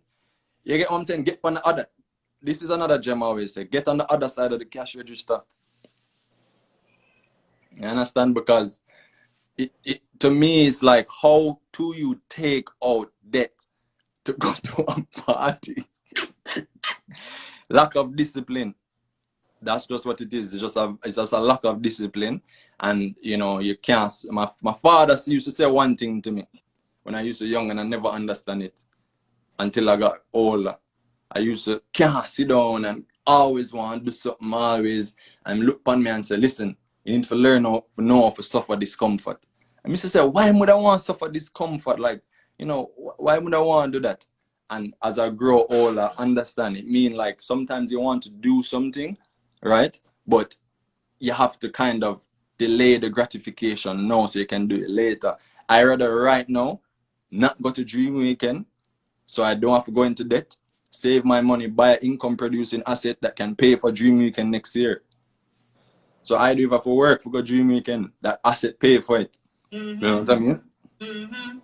Because, and I said this to you yesterday as well, Albert Einstein said, right, that compound interest is the eighth wonder of the world. Those who understand it earn it, and those who don't pay it. So you can take what you want from that. Mm-hmm. Another gem in your book, be purposeful in how you earn. Yep. Yeah, that's definitely like, you know, when you start, I do, you know, it's really, I'm a way better writer than I'm a speaker. I find people disagree with me. But I find that I'm a way better writer than I'm a speaker. So that book is definitely something that I think everyone It's a here must have, should. guys. I'm telling you, you need to get it, and it's free. It It's is free, yeah. FREE. Yeah, FREE. It's in my bio. But you definitely have to be, once you understand your numbers, right? Once you understand your financial freedom number, once you understand your buckets, and once you understand your retirement numbers, and all of the people that I see are like 2 or 3 people who are in my inner circle, you know, they understand all these things. Once you understand those stuff, everything becomes easier. You know, how you work, how you go about today, when you wake up in the morning 4 a.m., you're purposeful because I know what I'm doing. As soon I love Monday. I hate Friday and Saturday and Sunday. I hate What it. do you mean? Me hate it. I hate Friday. Me hate the weekend. I Is swear that to the you. millionaire? Is that the wealthy people kind of talk you have there? No, it's not even like me just saying it. I literally on Saturday and Sunday me I itch because first of all, the markets open in London on Sunday at 5 p.m. So 5 p.m. Sunday, like I kind of get, if I'm doing something, I kind of get itchy. Like I'm like, yo, I need to get around my computer. That's the first thing. And then Monday morning 4 a.m. like I just can't wait to get up. You know what I mean? Because at the end of the day, it's like I know that if I focus on this for the next 10 years and every amount, every income, every piece of my active income that I make, I put to get into passive income, I know that the lifestyle that I will live is going to be beyond my wildest dreams. You get what I'm saying? So because I have my numbers calculated and I know how much I need invested to live the lifestyle. If I have $4 million invested at 10% a year, I know how much I'm making every single year, compounded. I know, say, yo, I need to get this money. I need to do everything I need to get money. If I need to work 5 jobs, 6, you get what I'm saying? I have 6 business, mina business. All I know is that these are my numbers and this is the purpose I wake up with every day. I'm purposeful about how I make my money. You know what I mean? So you mentioned that in the book, right? And I was trying to say, you know, we, as you say in the book, we estimate, okay, we need to have this so we can be happy and we can live happily ever after. But then I say, well, how am I going to know? I mean, how you really know how much you need to have? Because I don't think people sit down and chart out, okay, so this month I spend this on gas, this on food, this on clothes, blah, blah, blah. You're saying that's what we need to do. We need to be deliberate in our spending and write down everything so we know, like, for the next year, this is what we need to survive that year. That's what you say we should do it? So I always say to people, you need to sit down and you need to look at how much you spent last year. If I ask 100 people that, 90 of them can't tell me. That's the first thing, right? Yeah, one of them. Exactly, right? You can't tell me. You need to sit down and you need to track your expenses and figure out, okay, how much have I spent last year? Then you need to say to yourself, what kind of lifestyle do I want to create, to live, right? That's what you need to think about. Then you need to say, okay, that lifestyle, you need to know your figures. Absolutely, yes, Daniel. The lifestyle that I want to live, I call that my lifestyle burn rate, meaning that amount of money you're going to burn through every year, right? For me, my lifestyle burn rate, I want to my lifestyle burn rate for my future, like that's how I want to live for the rest of my life, is $250,000 US every year. right? That's the lifestyle I want to live. You don't have to live that lifestyle. I know exactly what I want. That 250 is literally not a guess. Like, I know the house I want. I've seen it already. I know the car I want. I know the car my fiance want. I know every single thing. It's calculated to the T. You get what I'm saying? How much times a year we're going to travel? Every single thing. I know my lifestyle burn rate. I That's know. some serious discipline there, Glenna. No, it's not a joke. You get what I'm saying? I know then that I can now work from back ways and say, okay, I can, with my skill, I can make about 7% a year in the stock market. Also, rental real estate will give you an average of about 10% a year, right? So you can average that. That'll probably give you like 8, 9. I know now how much I need invested in those markets completely to give me 250 a year every year for the rest of my life. So my only goal is to get to that big number so that I can sit back. Well, obviously I'm going to sit back because I love what I do. Making Like, money. I love it. You know what I mean? So I'm not going to sit back. I might just do it less. All I need to do is get to that number. It's in my head. I know it. You get what I'm saying? So every day I get up, I'm like, yo, I need to get to this number. I need to get to this number. Every time I look at my dividend income portfolio, I'm like, yo, I need to put more in there. I need to put more in there because I know the numbers. I'm purposeful about it. You know what I April, mean? why me I try say, yo, me need to get the look at $20,000 to go through the week. Go through the week. Yes, I think bigger than that. No, absolutely. You have to because, you know, a lot of people that I have put through that same process afterwards is almost as if they're like feel kind of closed up because they're like, shoot, before I was actually playing, like when I was like, yo, I want to be financially free, I want $1 million. Everybody always say, I can't wait to be a millionaire. But some people don't even need $1 million to live the lifestyle that they want to live. They don't know that because they've never calculated it. You know what I mean? And a lot of them actually take all a week or so to respond to me. Them just out of the universe because they must say, shit, like I have a lot of work to do now. You know what I mean? And I said that to say, like, it's just, you have to sit down and do it because it becomes real. You know what I mean? It becomes real and now it stares you right in the face, right? Because you're like, well, if I really want to live the lifestyle that I say I want to live, this is the amount I need to have. Otherwise, I'm not going to live that lifestyle, especially if you account for inflation, which erodes your investments. You know what I mean? So Are it's you something that you ever must. too old to try to reach that goal? Can you look now and say, boy, I want never too old now to reach this financial freedom and we can say, all right, yeah.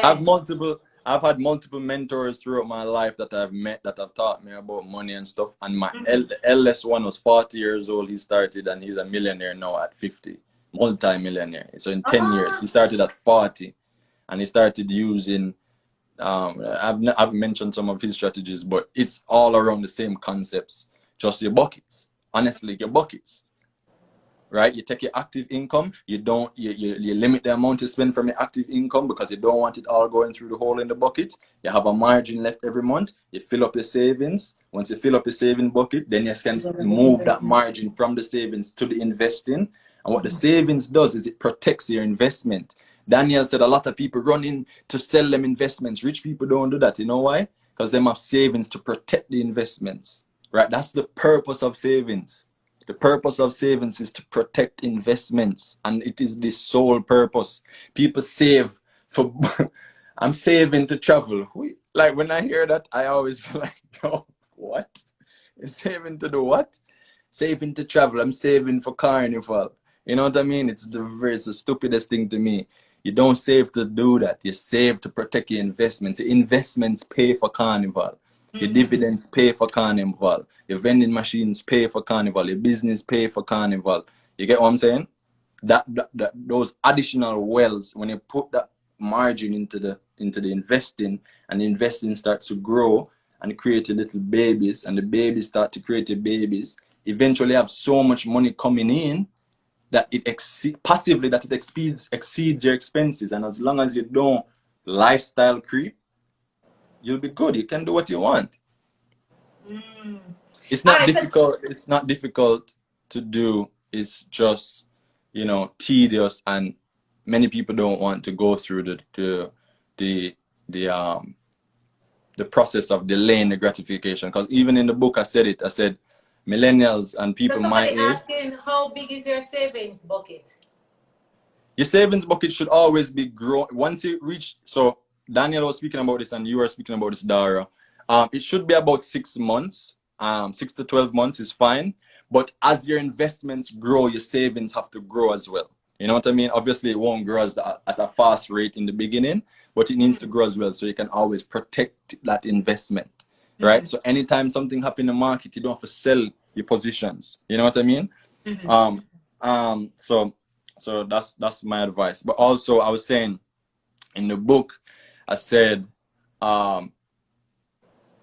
if you do this strategy and you take this blueprint and you start to use it, you won't have many friends. You know what I mean? Because they're not going to do it. If you have 10 friends, 9 of them won't do it. You may have 1. You know what I mean? That will do it. And that's another reason why people kind of just, you know, don't build wealth. They don't focus on it enough. They're not intentional about it enough, right? And they also don't have any friends, and people can be lonely. I had friends in college where I used to call and be like, yo, let's talk about stocks, let's talk about this, let's talk about that. And they would be like, yo, I can't talk to you now. But as soon as I call and say, yo, you know what, my girl, they're ready for talk. You get what I'm saying? But never about the things as it pertains Focus to on money. the wrong things. Things you like writing. A Telegram. I already have a channel, Berijas. I already have a channel. Just check my bio and click join my inner circle and you'll see it. I have a channel, I have a group of about 70 people. This is what we do every day, every week. Every Sunday we meet, go over the stock market. We talk about income producing assets. I show them the formulas, I help them. I have people from Google, Facebook. I just had a guy from Lyft join today. He has 100,000 US saved and don't know what to do with it. Yeah, so I help them do that. And here's the thing, I don't want to also not read the room. I understand that there are people out there who you know, don't even have a stream of income now. Them lose them stream of income, them, you know, them barely holding down, and they're like, yo, this brother tell me say me need to invest and me even have no money. You get what I'm saying? What you need to do as that person is first, and I have to make this statement. You have to understand that at this point in time is when you're most susceptible to get rich quick schemes. That's the first thing. When you have no money is when you're most Microsoft, Shani. Yes, come join us, Shani. You're most susceptible to get rich schemes because you're on your last. Somebody come tell you, say, if you pay $300 a month, you can learn to trade Forex and you'll make $1 million. And look at this person that did it. You know what I mean? Yes. So that's the first thing. You need to be careful. The second thing is the biggest return on your investment right now at this point in time is education. You need to read books. They're free. Books are free. I have over 400 ebooks right now on a drive that I've read over the years. Right? When I couldn't afford to go buy a book when I was in college because like I was on a full scholarship and my mother just wasn't sending me my money or nothing, like I just go online. I want this book, ebook. You get what I'm saying? You can educate yourself through books. You can educate yourself through your peers. You can, I have stuff that I can give you. Can educate yourself. You can DM me if you have people here, as I said, who DM me who not in the inner circle, but I give them information all the time. You get what I'm saying? Just for free. And you can do that.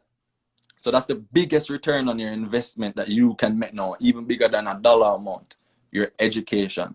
And then the third thing is that because you're going to educate yourself, what's going to happen is that my mother always said the saying, this too shall pass.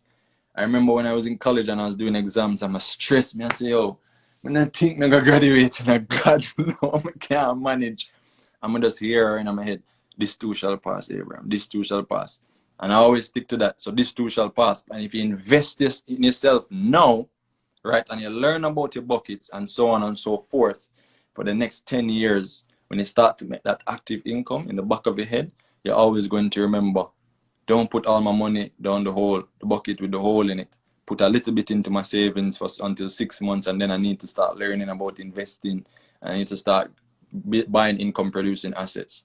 You know what I mean? So unfortunately, I can't tell you right now how to go make some money. What's her name? Take her hand, make fashion, and start making some products.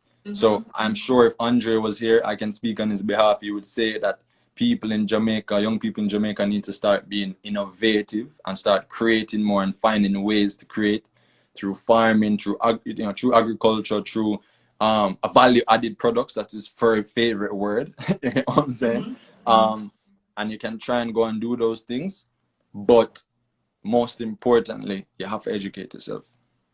You know, Abraham, I just started out in stocks the other day, and I was like, damn, why I never did this before?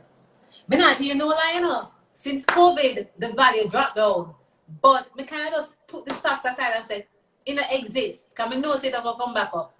But persons who haven't got, you know, jumped on the stock wagon yet, help them, help us, you know, to, you know, tell us why it's so important. I know you say investment, and being in the stock market is part of that whole investment thing. But tell us why it is so important, the long-term thing. Well, there's so many. I think what you should do is ask questions, because there's so many things about stocks I can speak about, but just the basic fundamentals. When you have your dollar, right? Your dollar is really at the end of the year probably about 80 cents, right? If you think about it, because if you think about inflation, right? So inflation is about, they say, an average of 2 to 3% per year. So that means that the prices of the goods in the economy increase as times go. So your money that you have in your savings is not worth the same, or cannot buy the same amount of things next year. So the reason when people tell me I don't invest, I wonder if them crazy, or if them don't understand inflation. Because in my head, I'm saying, well, if you want to maintain this lifestyle, you can't do it by just saving, because saving give you less than 1% a year. So your 2%, the 2% inflation, right? Plus maybe you get 1% if you have a high yield savings, or it's 0.5% right now, the last time I checked. You still don't pass inflation. So your money is not keeping up with the value of the goods that are increasing in the economy, right?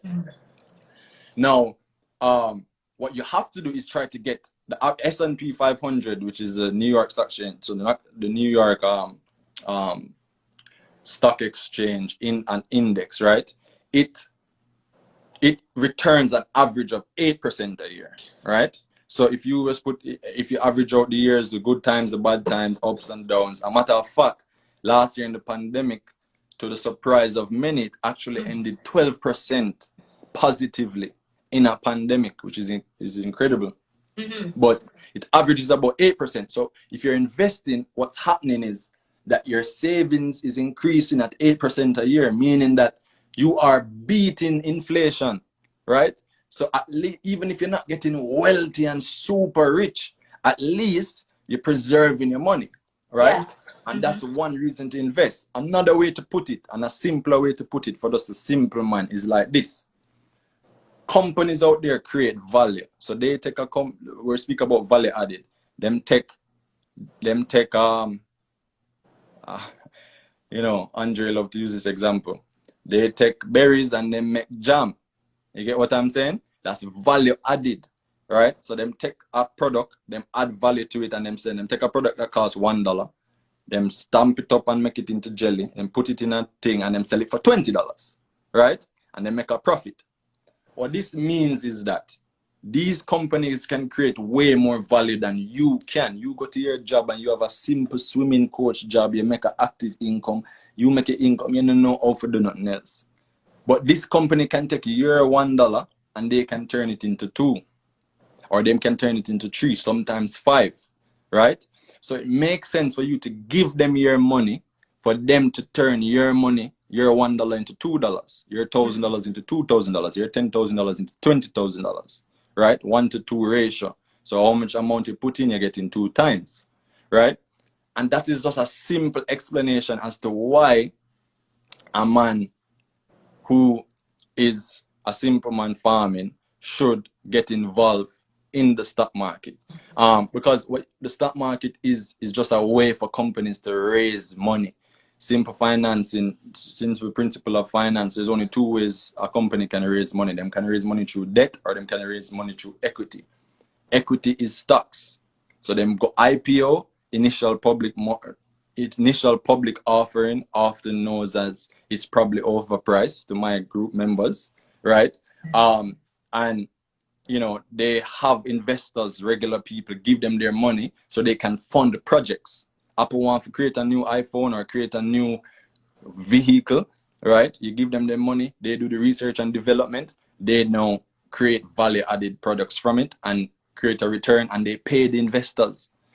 They care about investors more than they care about the employees. That's something that you should know, right? Or they can raise debt, so they can issue bonds, right? And then go out and you buy a bond, right? Or also them can raise debt from big banks and so on and so forth. And it's only two ways. So I believe that you should take advantage of one of them. You know what I mean? I Kraft Heinz and Coca-Cola and Pepsi and all of them, and Grace Kennedy and Digicel can create way more value and have the power to and the resources to create way more value than I ever can. All right, guys. So I know you've been asking questions. Just if you are asking questions, just put it in the question thing so we can get Abraham to answer them, because it can help other persons. Abraham, my son is talking about Forex. Yeah. Right? Everybody in Jamaica is. Yeah, because them big no, and they just like you said, I don't want to classify it as the get rich quick scheme, but I see a lot of Forex offerings going around right now. Break it down to the financially illiterate people for me, please. All right. Forex is not a scam. Forex groups can often be scams, right? You have to remember that the foreign exchange market is a $2 trillion market. That's the first thing. It's one of the biggest traded markets in the world. It's actually larger than the New York Stock Exchange, right? And some other stock exchange around the world combined. The Forex market is used in simple ways. What it's used for is for example, if a hedge fund manager or a fund manager wants to buy a company in China, they can't do the transaction in US dollars. They have to do it in the yuan.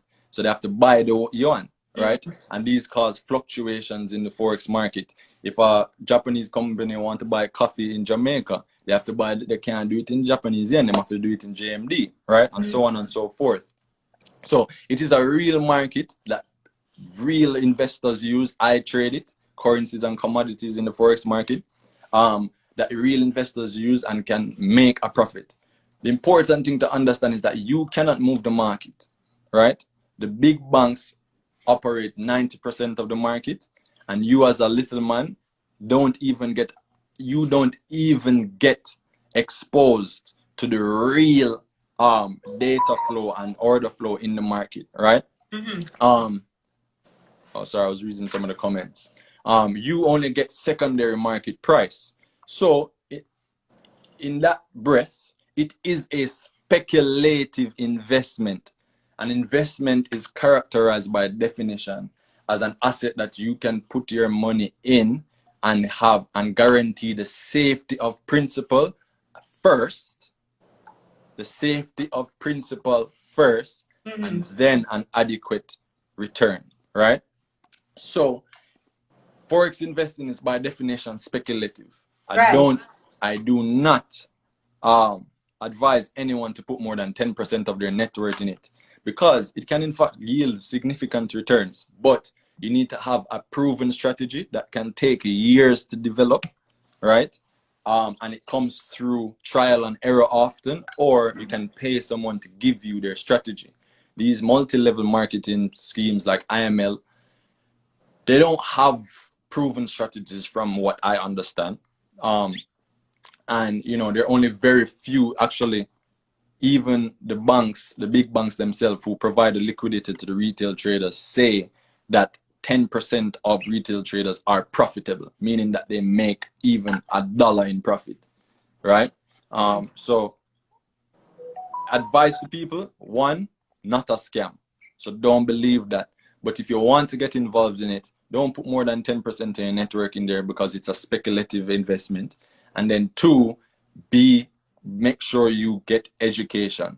Don't pay somebody just $100 say them are gonna teach you.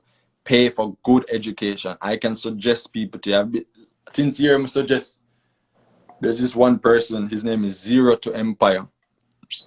He's so good. He's on Instagram, and he's a very amazing trader. And I suggest, like, everybody will come to him and say, "Yo, go to that guy.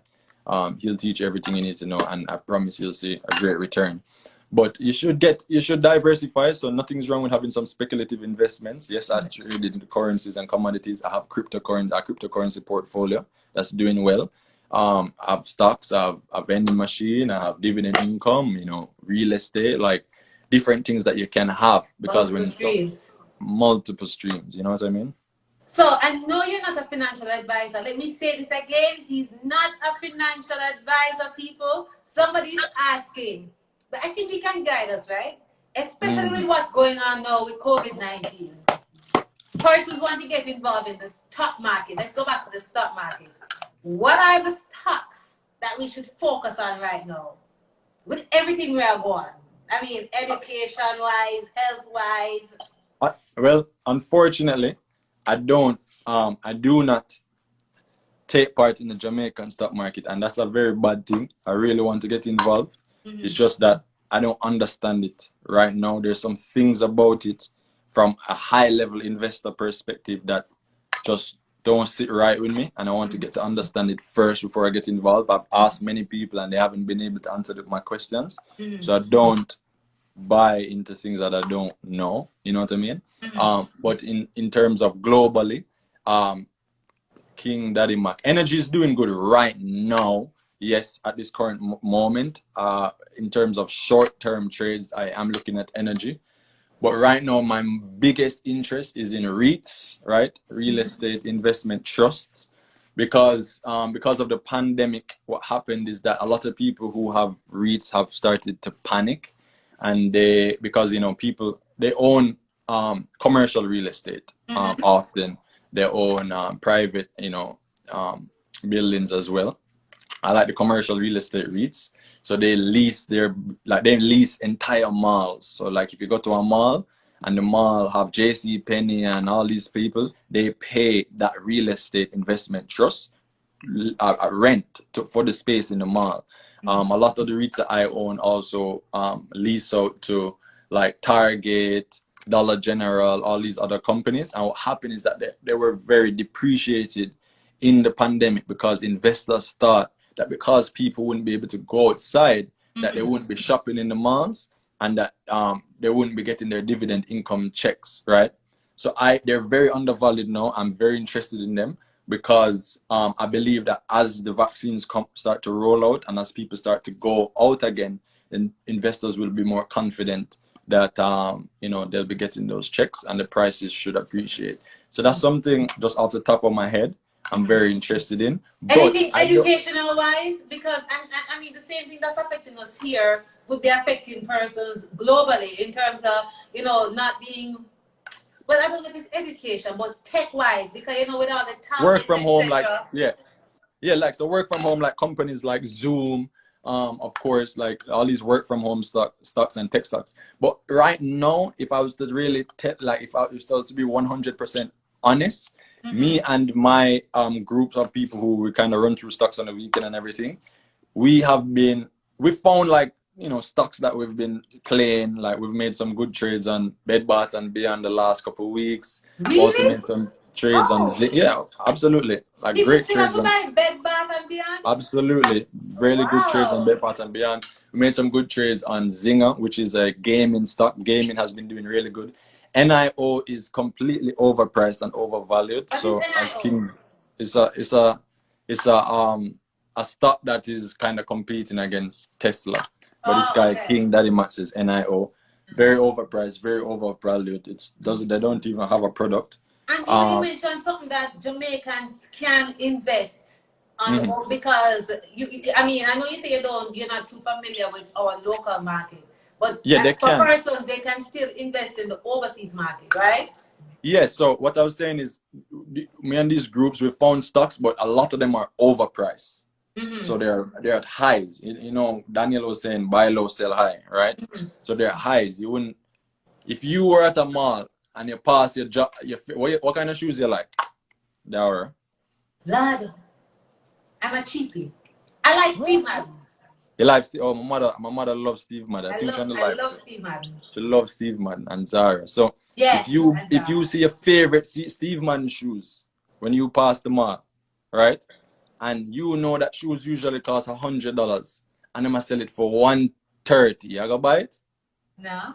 But if you walk around the road and see another Steve Madden, and them gonna sell it for $50, Hell yes. you gonna buy it too. Hell yeah. Exactly. So that's the same thing with a lot of these stocks. It's extreme Balenciaga. I am dead. A lot of these stocks are extremely overpriced, right? You don't want to buy them at a high price because you don't do that when you're buying your shoes. So why are you doing that when you're buying your stock?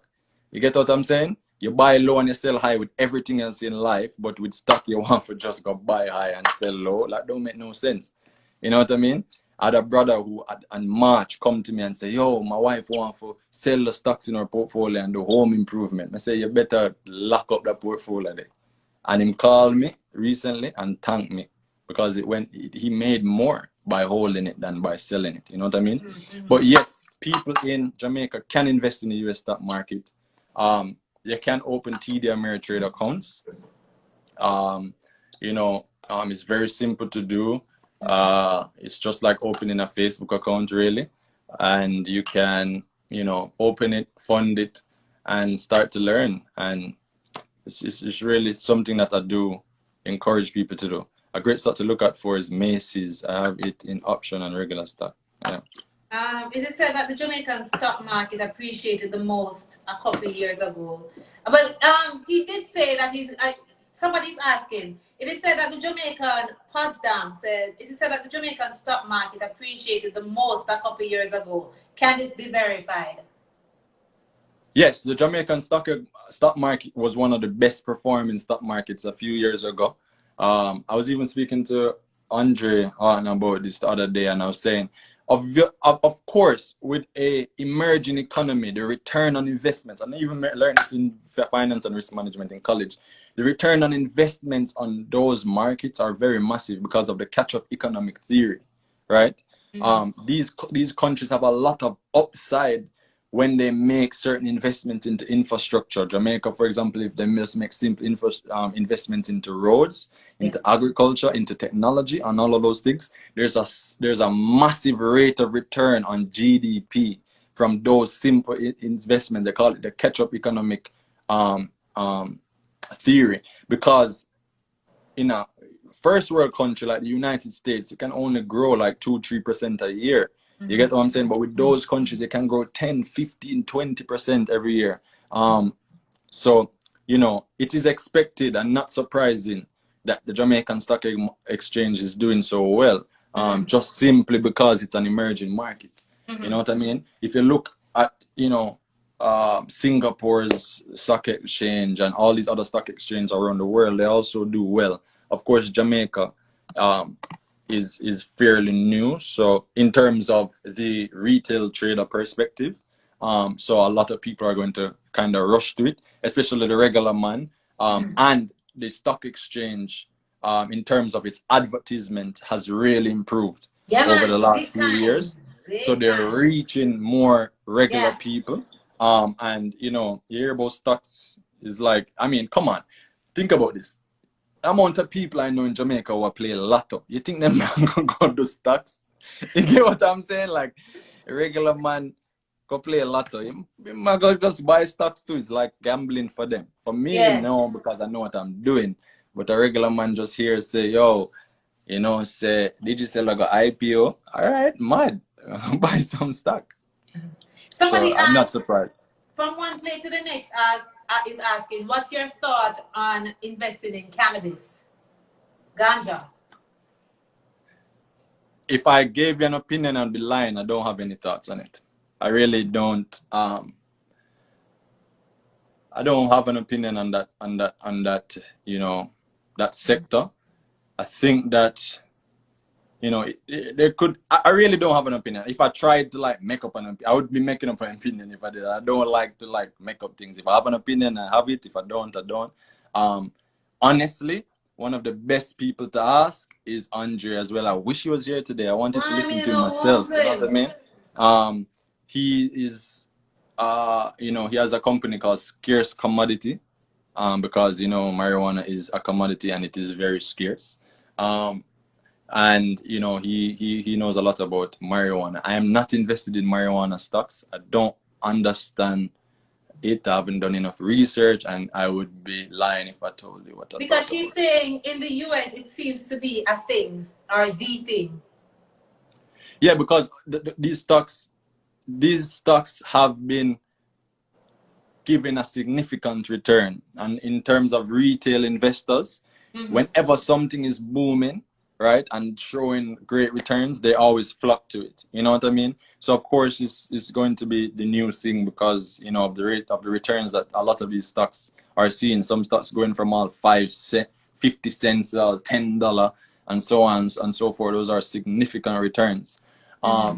So people are going to flock to it. But for me, I look at the fact that a lot of these cannabis stocks can't even keep their money in big banks. You know what I mean? Yeah. And it's not really centralized, and, you know, what's the word I'm looking for, a word I can't find, but it's not, it doesn't have any types of laws around it yet. So for me, it's like, I don't understand it. I'm not going to put my money there. Something like cryptocurrency now, like, it's speculative. So let's go back to that. That's speculative, and my speculative investments are already full. Let's put it like that. I don't add any more there. Something like cryptocurrency, I believe the reason why I rather have that than cannabis stocks is because cryptocurrencies go hand in hand with the fourth industrial revolution, right? We have this new Internet of Things, where now things are becoming easier to transact over the internet, right? We can buy a product here, you know, sell a product there, and so on and so forth. And because we're advancing into the fourth industrial revolution and the Internet of Things, I think cryptocurrency directly ties into that. And blockchain technology, if you guys are interested, because blockchain technology is actually the you know, the underlying thing that moves the crypto market. You can look into GBTC, which is a stock called Grayscale Bitcoin Trust, and they're completely exposed to the crypto market and blockchain technology. And you know, I think you should just check that out if you're interested. Why, Aram, I cannot pay you for this wealth of advice that you're giving me. It's like, I love it. I know you have to go sleep because you have to get up tomorrow morning to be on the thing. But I want you to just accommodate a couple questions from persons on, because you're really... No man, I'll do it. Yeah, man, because you see, you're actually moving them to financial freedom. Basilia, she's saying, for someone like me who is just getting familiar with this whole idea of stocks, what do you suggest my first move be as it relates to investing? The first move should be to get your buckets in order.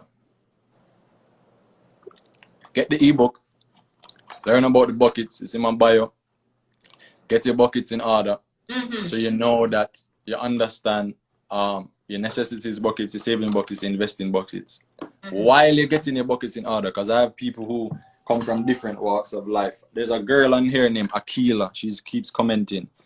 She came to me in September crying because somebody in a Forex group tell her to invest in Forex, and she invests $30,000 from a credit card. Oh my gosh. So it gets worse. And now she is debt free, not even a year later. And she's investing and doing very well. And, you know, she's focused on her bucket. So it might take you a while to get your bucket straight. It might take you even a year sometimes, but you have to focus on getting it straight. Because if you don't get it straight and you have all these investments piled up and the market comes down, then you're going to be the person running to cash that out because you don't have your savings to protect them, right? So that's the first step. The second step is while you're getting your buckets together, you can start to educate yourself, right? So you can start to learn about investing, right? Start to learn about the basic fundamentals, right? When to buy, when to sell, learn how to analyze income producing assets, right? I'm sorry, I was reading the comments. Not every income producing asset is analyzed the same, right? So you have to learn how to analyze those. A lot of investing, about 90% of it is psychology. So you have to learn about the psychology of investing as well. Consume a day with it. Every day that you see me, as soon as I wake up in the morning, 4 a.m., I meditate, I put in my headphones and I start listening to the Science of Getting Rich. You can start listening to that podcast. You listen to that every day, you're bound to change how you think. The Science of Getting Rich on YouTube. I listen to that every single day. So you can do that as well. But as I said, start with your buckets, and then while you're getting your buckets together, it will take a while, depending on where you are. You can start to get the education on investing. If you want to join the inner circle, it's $25 a month. Some people hit me up and be like, I can't afford that in Jamaica. If you can't afford it, hit me up. I'll give you a discount, because my goal is to get people learning the real. I feel bad for someone paying $300 a month, and I give you a free ebook, and I bet you that what I'm giving in that ebook, you have a bigger return on investment. Yes, they than will. that $300. I can bet you any money that 300, like, you will not. It would not even be. It will not even be comparable. I promise. So remember now, Basilia, I don't know if you came on at the start, but he was talking about the 3 buckets. The liabilities, are the liabilities bucket in name? The one with the whole? Necessities. The necessities bucket.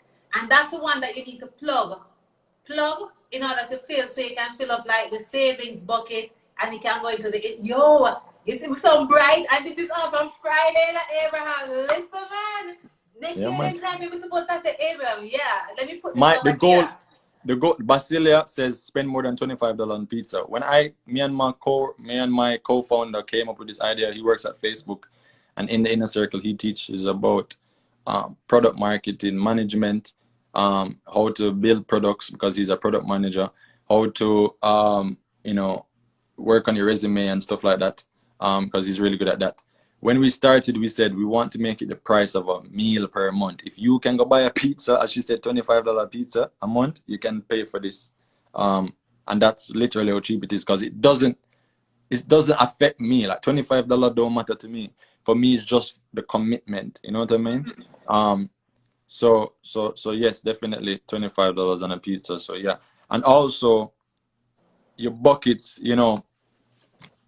are going well up my necessities. But that's my mother. That's my mother.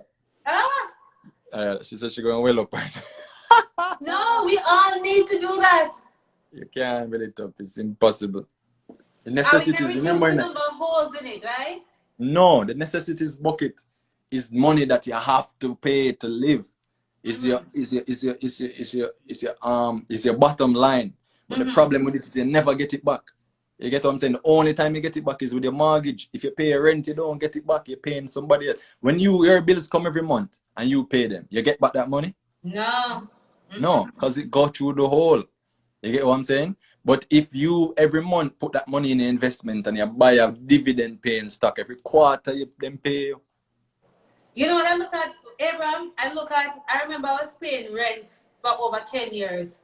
And after the 10 years, all I had was a pile of receipts, whole heap of paper. And I'm like, damn, if I was putting that money into paying mortgage, you could have seen where it go. But at the end of 10 years, all I had was a bag of receipts to just throw away. You see? Exactly. Instead of purchasing equity into an asset. Yeah. You know what I mean? Yeah. So. Guys, any more questions for Abraham? Let's get in on Abraham. While we wait for them to put out some questions, just tell them again how we can get in touch with you for persons who will be interested in continuing the conversation with you. Apart from your ebook, which guys, again, it's free. You need to read it. It's a good read. It will change your life, really. You need to get that book and read it. But just talk to us so we can get in touch with you. Just follow me. Like at the top, you can click and you see Abraham Need to can just follow me. I post I just post what I feel more time. Like if I just feel like motivating, I'll post a little gem here, a little gem there. You can follow me. Every little thing you need if you want to join in the circle, or if you want to see other information and stuff I do, you can just click my bio. It's all there. Just click around. I just got a you message. break up a while ago. You break up a while ago. Sorry, you hearing me? I'm hearing you now. Yeah, sorry, I got a notification that someone downloaded the book, so it must be someone from this. Yeah, man, guys, make sure you download the book.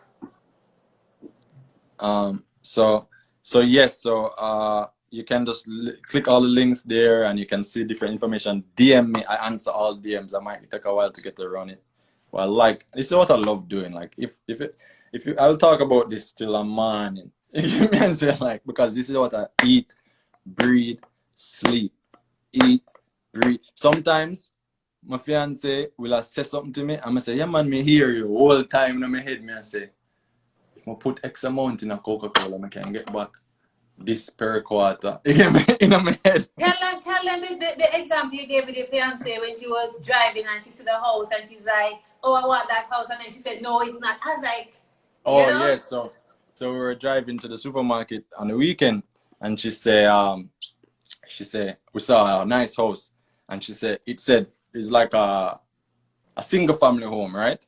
And it was for 400,000, and just the sign said 400,000. She said, oh, I like that house, and I look at the house and I was about to say something, and she said, but that is not a good investment, because really and truly, when you're buying a single family house, you want to buy it for the income. And it's rare that people buy $400,000. And you also have the 1% and the 2% rule. So 1% of the purchase price is what it's usually rent for. And you rarely find people renting a $400,000 house for $4,000 a month. They probably rent a penthouse for $4,000 a month, but not a single family home. They rather purchase the single family home. But people will rent a $1,500 or $2,000 a month house, right? So that's like a $200,000 house. So it's better you buy two $200,000 house than buy one $400,000 house. You get what I'm saying? Yeah. So before I even said that, she looked and she said, but that's not a good investment. I'm gonna laugh. I would say, yeah, I learn. And she said, I listen to you. So that was funny to me. Yeah, man. So you see that? You have to associate yourself with people thinking along the same line as you. If you want to be financially independent, as you say, you have to move with the people who are carrying you in the right direction as it relates Absolutely. to that. Absolutely. So and the inner circle is not just me, you know. I don't want it to be just me. As I say, we have people from Google, we have people from Facebook, we have people from Goldman Sachs, we have people all over. I'm trying to get Andre in there. Me and him going to a talk show on personal finance and economics and all these things, because I want it. The major goal is for everyone in there to get richer every year. That could mean by paying down your debt. That could mean by getting your buckets in order. That could mean by starting to just invest. Richer every year is the goal. And also it's a community that I believe in group economics, especially in a country like Jamaica, right? You need group economics, and especially as people with our skin color as well. I know there's no racism in Jamaica, really. There's kind of colorism, but you want people like you to be showing you exactly, you know. I never learned none of this in school. I've learned the banking side of finance. You get what I'm saying? So I understand how the bankers are thinking, and I understand I understand debt. I understand, you know, how to analyze income sheets and balance statements. But I never learned these rules about income producing assets in school. Yeah, I learned it because while I was in finance class, hard, go UE, and then you're gonna get a job, and you live. But that isn't even touching it. That isn't even touching it at all. Like a girl tweet the other day and say, I'm graduating, that's such a big flex. I'm a comment and say, who's gonna tell her? Because me not gonna tell her. It's just the start. You know what I mean? It's just the start. She don't reach nowhere yet. Nowhere. Not even close. Stress soon liquor. Yo, so my takeaway from tonight, why so many, but the one I want to leave with people is if you want to be financially independent, you have to have multiple streams of income. You mentioned in your book that a millionaire has at least 7 streams of income. While poor me and you have, well, not me, not you, but while me and them have just one, which is a 9 to 5, and you cannot be financially independent without one stream of income. Yeah, and that's a fact. Right now, when you come off the Google, when you come off this thing, just go on Google and type in how much streams of income does the average millionaire have. I'm not lying. I don't set things unless I'm sure. You get me? I say like I look it up first. When people say stuff to me and say, yeah man, this, I'm gonna say, yo, that no sound like it right. And them say, yeah, I'm sure, I'm gonna look it up. No, it's not true. Why you tell me that one is not true? The average millionaire has 7 streams of income. All right. And I break down all the 7 of them in the ebook actually. I did, right, Dara? Yeah, you did. You did. Right. I break down all 7 streams of income, the average one. People be looking at, like, of course, yeah, you have people like Jeff Bezos and people say, well, him take advantage of people to get where he is. Yeah, that may be true. And I think that he could do better in terms of taking care of his employees and things. But people think that he's getting richer because he's taking more advantage of people. He's getting richer because he has 7 streams of income. He has stocks that are appreciated. If you actually look at Jeff Bezos' portfolio, stock portfolio, it's massive. Like he owns Ring, he owns Twitch, he owns what you call this grocery store again that everybody loves going to. Like he owns multiple businesses outside of Amazon, and as the stock prices of those businesses increase, his wealth goes up. He owns a lot of real estate. He owns a lot, you know what I mean? So these guys are completely exposed to the market, and they just get richer when it goes up. When them sleep, them earn money. When them on the beach, as I say, them on the beach, them earn money. You know what I mean? And everybody can do it. All you have to do is leverage your active income. Some people be like, I can't get rich because I'm not making enough money. You are. You just need to get your buckets right and create a margin between how much you spend and how much you keep, and make it and turn some of your active income into passive income. Because the average person between the age of 20 to 60 years old makes $3 million in the United States. So in Jamaica, it's probably more if you convert, right? Makes $3 million and don't even recognize it. At least 1.5 of that you should be turning into passive income, right? So you take at least half of that and you take the active income and you turn it into passive income, which means that by the time you reach 60, you can sit at home and you can relax. And when you're dead, guess who get the passive income? You pick them. So them start off at a better stage than you. You, right. You know what I mean? Them start off having creating a passive generational wealth. That is generational wealth. Them start off, you give them pass on, and as soon as them get a check every quarter, $10,000, $20,000. Now them can think and say, oh, well, do I want to, maybe I want to take this $10,000 because it and start a business? Because guess what? It'll come next quarter again. You know what I mean? Them can do whatever them, as long as them don't sell it. As long as them don't sell the positions, them are going to earn income from it. Yes, I am. Yeah. I mean, a mouthful, a belly full. Guys. Yeah. I want to thank Andre. He's not on. But Abraham, I want to thank him for linking you up, because I tell you, you've made it so easy for people to understand. I mean, some people just shy away from the finances because of all of the jargon. Yeah.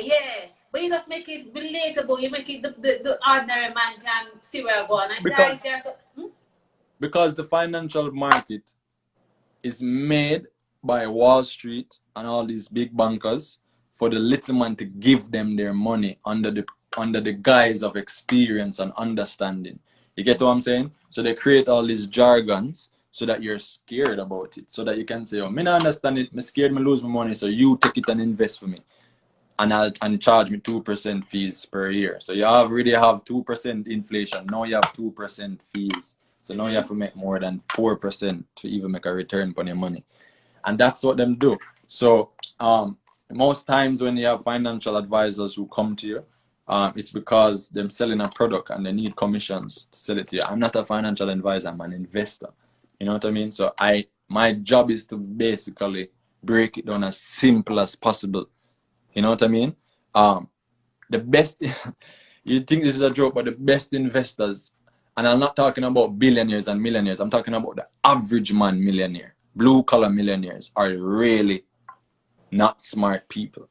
Eh? Yeah. Like real estate, my mentor who taught me real estate told me that real estate is a dumb man's game. Women. And I was like, what? And he was like, yeah, it's a dumb man's game because all you really need to do is find a house that's in an appreciating neighborhood that's undervalued, buy it for less than the value, put in less work or money into it than the most it's comparable, right? And then sell it back for the comparable price. You can do it on a napkin. It's a dumb man's game. You know what I mean?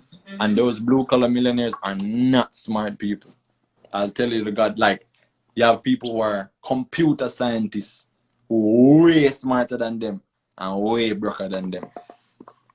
Nikki, you were asking what's the name of the book? It's actually A Lesson to My Kids on Personal Finances. Why me wish me to get that lesson there when I grow up, even in the teens, because I would be like wealthy right now. You can access that book by just clicking the link in his bio and it will take you to it. You can, of course, introduce it to your children because they're not too young.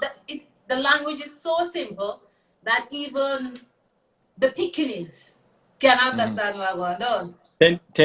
10 years, I think 10 years old and above will be able to understand. And I'm creating another stream of income for myself because of Dara, because she inspired me yesterday. As soon as we come off the phone and say, yeah, yesterday when you come and say, why me never have this book as a little girl? This is how I am, you know, like I see business opportunities with everything. The first lesson in my inner circle is about value creation and how money is created through value, and it's not created through hard work. It's created through being able to see those discrepancies in value, right? And being able to take advantage of the arbitrage. And the moment you said it to me, it sparks up in my brain. And as I come off the phone, I said, all right. I went online and I found a ghostwriter and I can send him a book and I go make him make a kid's story illustrated with some Jamaican kids with an old-fashioned well and the buckets. And I'm going to create a story about the buckets for kids between like 6 and 9 or so. So them can like read a storybook. And there we go. Like I create the book once and I can sell 100,000 copies. Think about that. I mean, without I think that's anywhere. awesome. Because as I said, we just learn to go to school. You hear them say, take your education.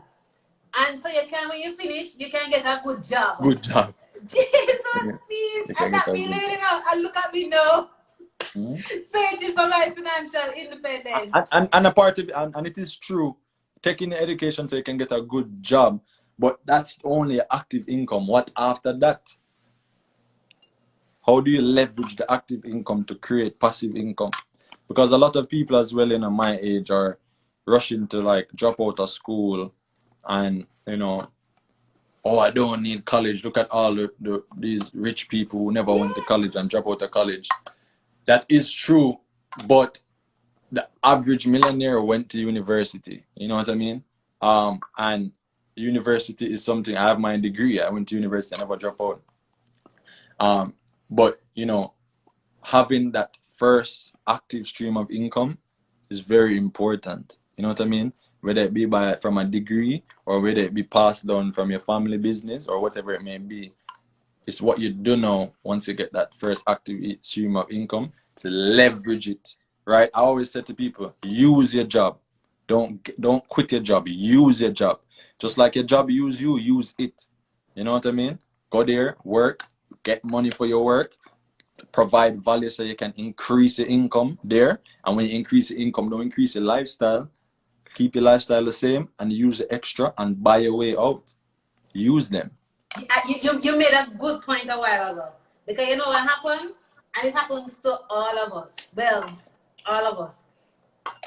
You start earn and you get a raise. And instead of you use the raise and you invest the money, you say, oh, we can go buy the nice shoes there. And you say, okay, let me improve, but let me buy a nicer car or something like that. And that's a trap that we all, well, you know me say we are. We No, not it's put it true. in. We all know. Everybody does You it. know, we I know fall what you into mean. that trap. So we get a little Mhm. extra money, but instead of thinking about investing it or saving it, we want to know how we can spend it because our money where we never did plan for it come out. Yeah, so two things. One, there's one of the persons in the group who worked for Google. She got a raise this year. So I think she went from like 80,000 to like 120,000 a year, right? I was so proud of her because the moment she hit me up, she said, "Yo, I'm not raising my what I must do with this. We start create some portfolios for her, dividend portfolios, create a short-term stock portfolio, and so on and so forth for her." And she not raising her. So you know how powerful that is. You get what I'm saying? To be able to do that, and the reason I feel more people don't do it is because you have to remember we have the workforce and we have the reserve workforce. So everyone in college is the reserve workforce. And there's a reason you have generations, right? Because everyone comes out at the same time. Everyone starts earning at the same time. And it's said that everyone should progress at the same time. So when you get a raise and your brethren get a raise and your brethren buy a new car and a new house and you don't buy a new car and a new house, it doesn't look like you're progressing at the same rate. You understand? When in fact, if you focus on getting your bucket straight and everything straight, you could be 10 times ahead of him. You understand? So I think that the reason why a lot of people do it the lifestyle creep. That's what I call it. So as soon as them get a raise, them raise them expenses. As soon as them get a raise, them raise them expenses. So they're never actually getting rich. They're just like, I guess, like honestly, if you really think about it mathematically, if you make 100 grand and you spend 90 grand, you really made 10 grand for the year. And then if you make 200 grand and you spend 190 grand, you still made 10 grand for the year. You know what I mean? You think, oh, you make more money, but you didn't. You get what I'm saying? In theory, yeah, but not in actuality in terms of how much money I've created in passive income. You know what I mean? But I think it's because people see their peers doing those things. You know what I mean? Your peer you work in the same position as your peer and him buy a Benz. And you still drive your Tida. And on show up at the same place. And now him will drive a Benz and you will drive a Tida. Everybody are pre you like, so oh, you not on a Benz too. Or at least in your mind, everybody are pre you. And I say, oh, you not have a Benz too. And I think that's why people lifestyle creep. But I don't care. Because when I grew up, my mother used to give the kids what she adopt and send to university and send to my high school with lunch money, more lunch money than me used to get. Really? Yeah, I never get as much lunch But money what's as the me. lesson behind that? She just tell me to be humble. She showed me say, yo, money is not everything. You get me? Say more people, other people out there need. Me talk about poor kids, you know, kids where you used to live in a ghetto and she adopt them and them thing there, and them come in the house and them used to get more shoes than me, more lunch money than me, all of them thing that than me. Because one, she knew that I in the long run I was her son and I had a roof over my head and she wouldn't make nothing happen to me. And two, me there keep party from me like 15. Oh, so she knows they have muscle. So she knows that me have money. Put down. Sometimes she'll say, let me have some money. I'm gonna give her some money and she give me back. You get me I say? But the point is that I don't have anybody to impress. I want to be the guy walking in slippers and socks on the side of the road and you know say I'm filthy rich. And I'm holy for them the boat, you know. Enough for them. Holy for them. Them pass it every day. Yeah. And the one them with the bling bling and the look and them don't have a cent. Nothing. So right now, you have the persons with no job or the reduced income or the dwindling saving, right? Daniel said it earlier that even though you don't have it, you must always create something, cut back on something, and find a way to save something out of what you have. Just concretize that statement for me. Absolutely. I believe that there's always a way. It's just that, you know, many times people don't want to be creative. I'll use the same example of the young girl who went into debt, $30,000 in debt with her credit card. And, you know, she paid it off and stuff now. And me and her joked the other day, because she come out far away, I must tell you. And she said, so when you come back, because she's now she's in the army, so she went on deployment, where she earned a significant amount of money. She took that, she suffered that discomfort because she didn't want to do it, and she went and she paid it off, and now she's back. And I asked her, you know, what are you going to do? So what you going to do with the rest of the money? She said, I'm going to invest it, I'm going to buy a bicycle and ride, go work. Someone messaged her and said, I done created a savage, you know what I mean? Because those are the things that I see as cool. She said, yo, I'm going to buy a bicycle, I'm going to ride, go work. Our work is 5 minutes down the road, man. I need no car. I'm going to save my money. I'm going to live with a roommate. I'm going to take the extra money. I'm going to invest aggressively. You get what I'm saying? So I made that point to say that there's a way. I know in your head you might think, yo, you don't know what me I go through. You don't know. There is some type of way, something you can do. And if you listen that audiobook about the science of getting rich every day, if you're that person and you're in that position where you feel like you don't have a chance at all, and you're weeping and you're mourning, and you feel like all is lost, listen to that podcast every day, and I promise you at the end of the year, you'll find a way. You're going to find a way, because it's going to change your perspective and your mindset, and you're going to start looking. And once you start looking, you will find opportunities on how you can start to, you know, kind of humble yourself, cut down your expenses, even though it may look bad to your peers, right? In the short run, and start to kind of save some money on the side to, you know, not save. Remember, you don't save to save, you save to invest. You know what I mean? So you can start saving to invest. That's what I suggest. You know what I mean? You mentioned the young lady with the $30,000 debt. I was bitten by one of them get rich scheme there. You know? I mean, I tell you, some of them, you know, the cash one, no, let's just say another one there. The cash with the plus sign, the one that bite me Cash plus? so badly. I can't talk about them. I can't talk about that one there for yeah, reasons the one out that of my bite me control. so badly. Yeah, man, because that. it's a pie in the sky, and I can bet at that point in time you needed money. You're probably in a situation where you financially just needed money, and that's when you're more susceptible to those and things. I said, you know what I we mean? can't get this, and I lost everything. Absolutely. I lost it. Absolutely. Do you do lives?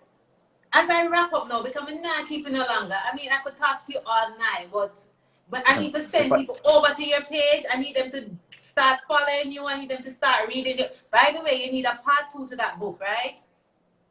After I spoke to you as well, I spoke to my partner, and he's been telling me you need a part. He's been telling me I need a part 2. Remember, he's a product market and manager, so him just always I say, yo, trying to lead the way.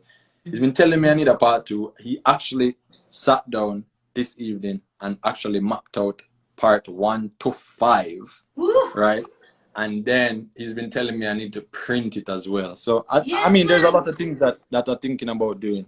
But part 2, I'm going to talk about. I'm going to make a graphic on the active income and passive income, and actually kind of formulate that into a simple way that the regular man can understand. But yeah, I don't do lives, unfortunately, because I don't know. I don't know why. Really and truly, I should. I need something like this. You know what I mean? Where like you come and people come and ask questions and things like that. You know what I mean? And me and Andre are thinking about doing a talk show. Yeah, man. Where we talk about economics. So him talk about the macroeconomic perspective in Jamaica. Yes. And what some of the you know, the laws that are being passed. Andre just come on there and talk about excellent stuff. Andre, you know from when I try to get you? Yeah, I'm a boss. I'm a boss, that man. So we're thinking about doing that and talk about, you know, what the different you know, economic and laws mean for Jamaica and the regular man. And then I can talk about the personal finance part of it and what they need to do. And we'll have people come on and ask questions live. Yeah, man, and you stuff need like that. So we're to. thinking about that. You need to. You see, social media now is so swamped with all the negative things and I make it grow. You see, I say you need some positive things that can open your mind to think new ways. You know, we want to build wealth. I want to be rich. I want to be wealthy. So we have to start going that side. You see what I say? Absolutely. Abraham, Lord, listen, come back anytime, anytime. Just link me up, come back anytime. I mean, I've been reading the comments and people love it. People love what you have to say. You've made it so simple and easy for them. And I appreciate that. Anytime at all you want to talk about something, link me up. And we're here. The Live with Dara Massive, we're here for you. You see what I say? You're a family member now. Absolutely. Thanks for inviting me. Yeah. Andre, you want to come on? Let me see if we can get Andre to come on. Yeah, man. Bring him on. I don't know where I'm going. So yeah. Somebody, every minute when people are invited, you just left me for talk upon your behalf.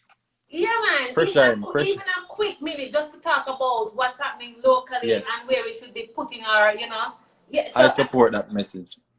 Thank you again, Abraham. Thank you so much. I appreciate every minute you spent with me tonight. Really Absolutely. good. All right. Take care. Oh, guys, remember now, quickly, just tell them again how them can get in touch with you and the book, etc.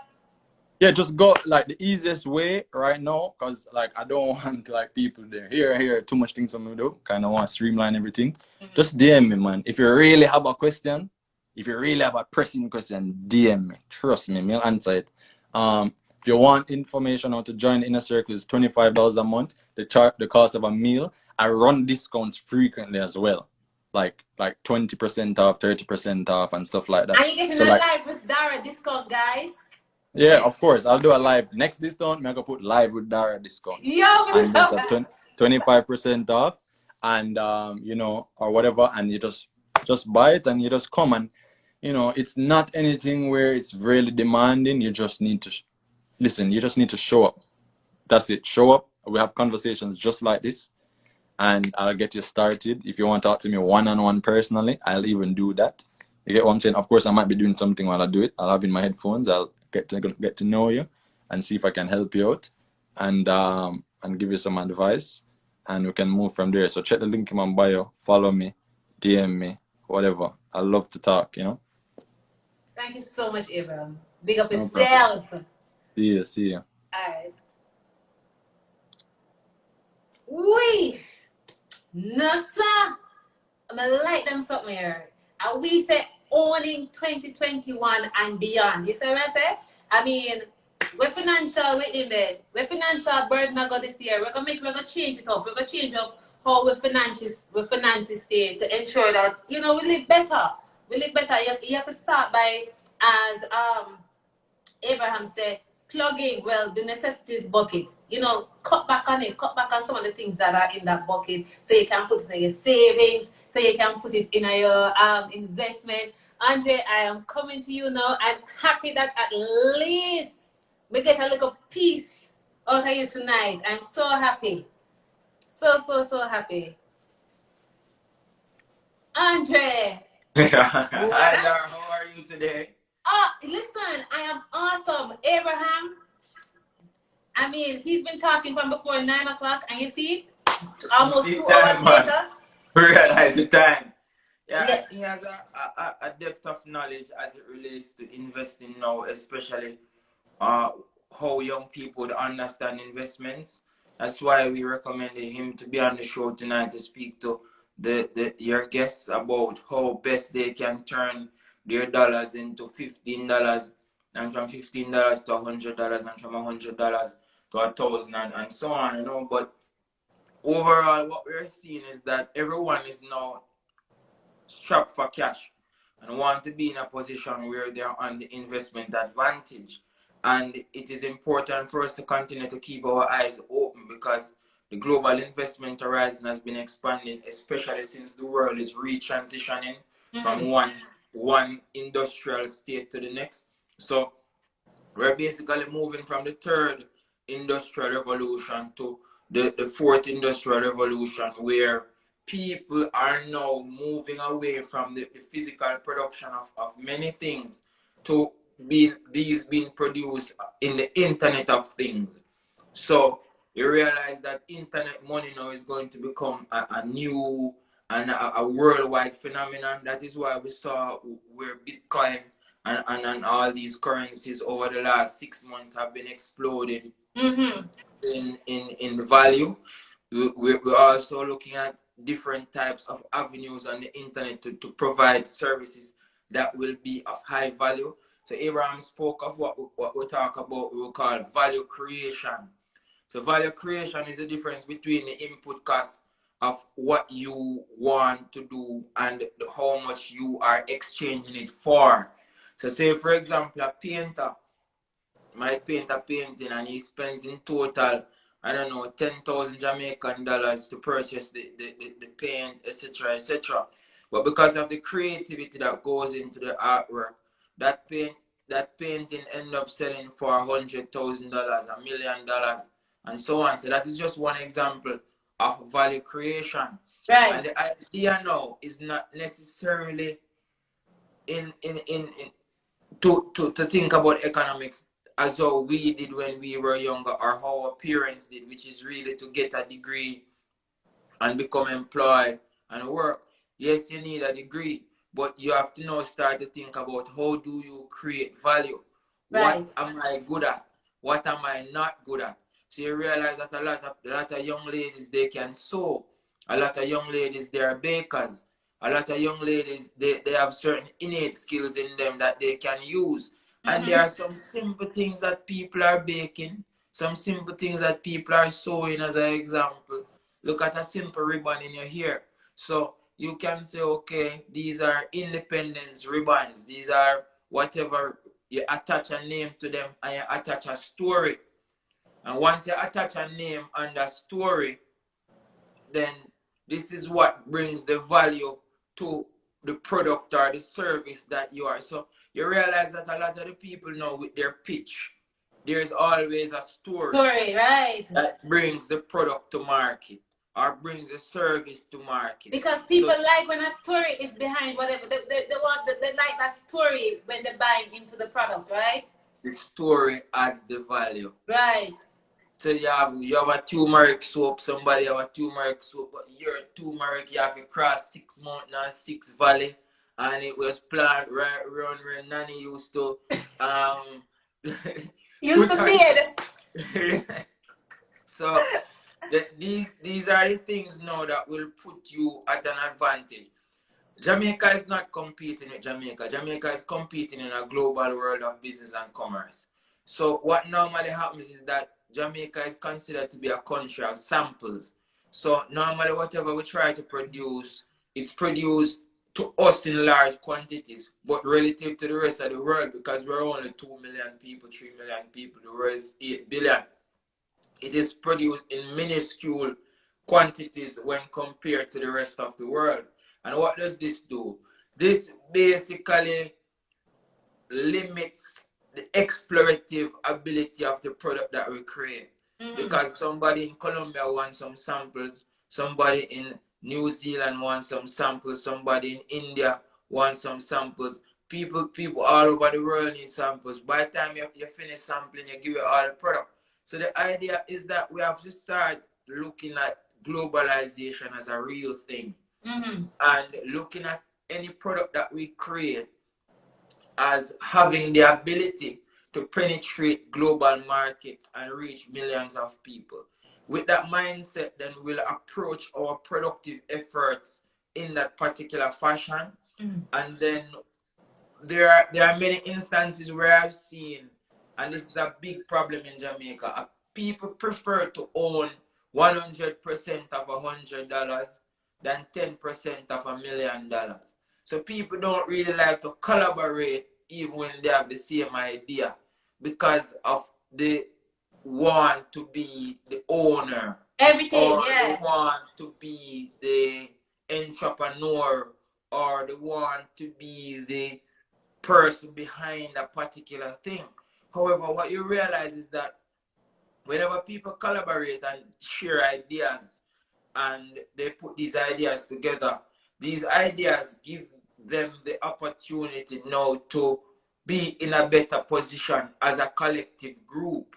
So group share research ideas, group share market penetration ideas, group share product development ideas. So if, for example, so the idea here is that many of these small businesses in Jamaica could be conglomerated and put into one, and then diversify the ownership into functional roles where these businesses are concerned. Instead of somebody trying to do everything, you have 5 people teaming up and they distribute the roles and responsibilities in a fashion where everyone can basically assist the business to penetrate the global economy.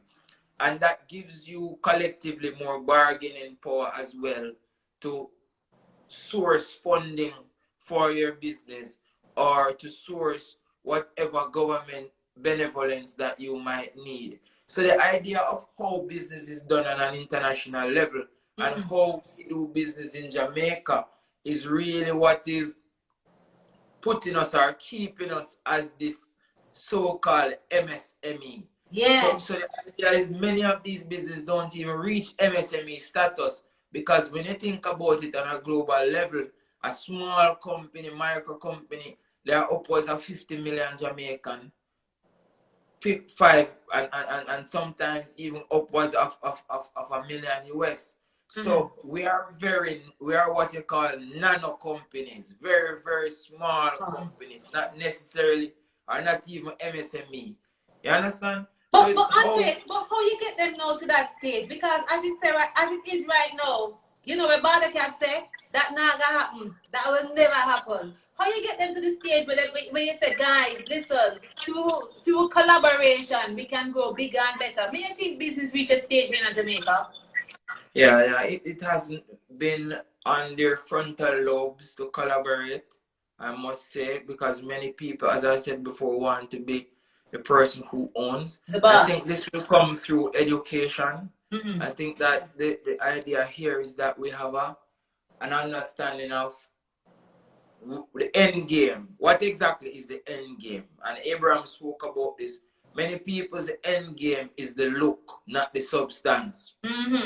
So people know we want to say, okay, I'm CEO. I am this CEO a zero, me I tell you about, you know, they even one, you know.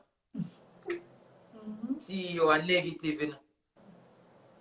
So they are saying, oh, I'm the CEO, and they write it on their Instagram status and they tell people I started a business, rare. But when you look at the stock market as an example, the stock market facilitates the same process that we're speaking about, you know. Because what it does is that Dara has a small amount of money, and many investors, they don't buy stocks, they buy business. So it's like you're buying a stock, but you're buying a stock in a business where you have fully confidence in the success ability of that business because you go through the books of the business and you understand the business. So the first thing about investing is don't buy a stock, buy a business. So the idea here is you couldn't start Grace on your own, but you can buy some shares in Grace.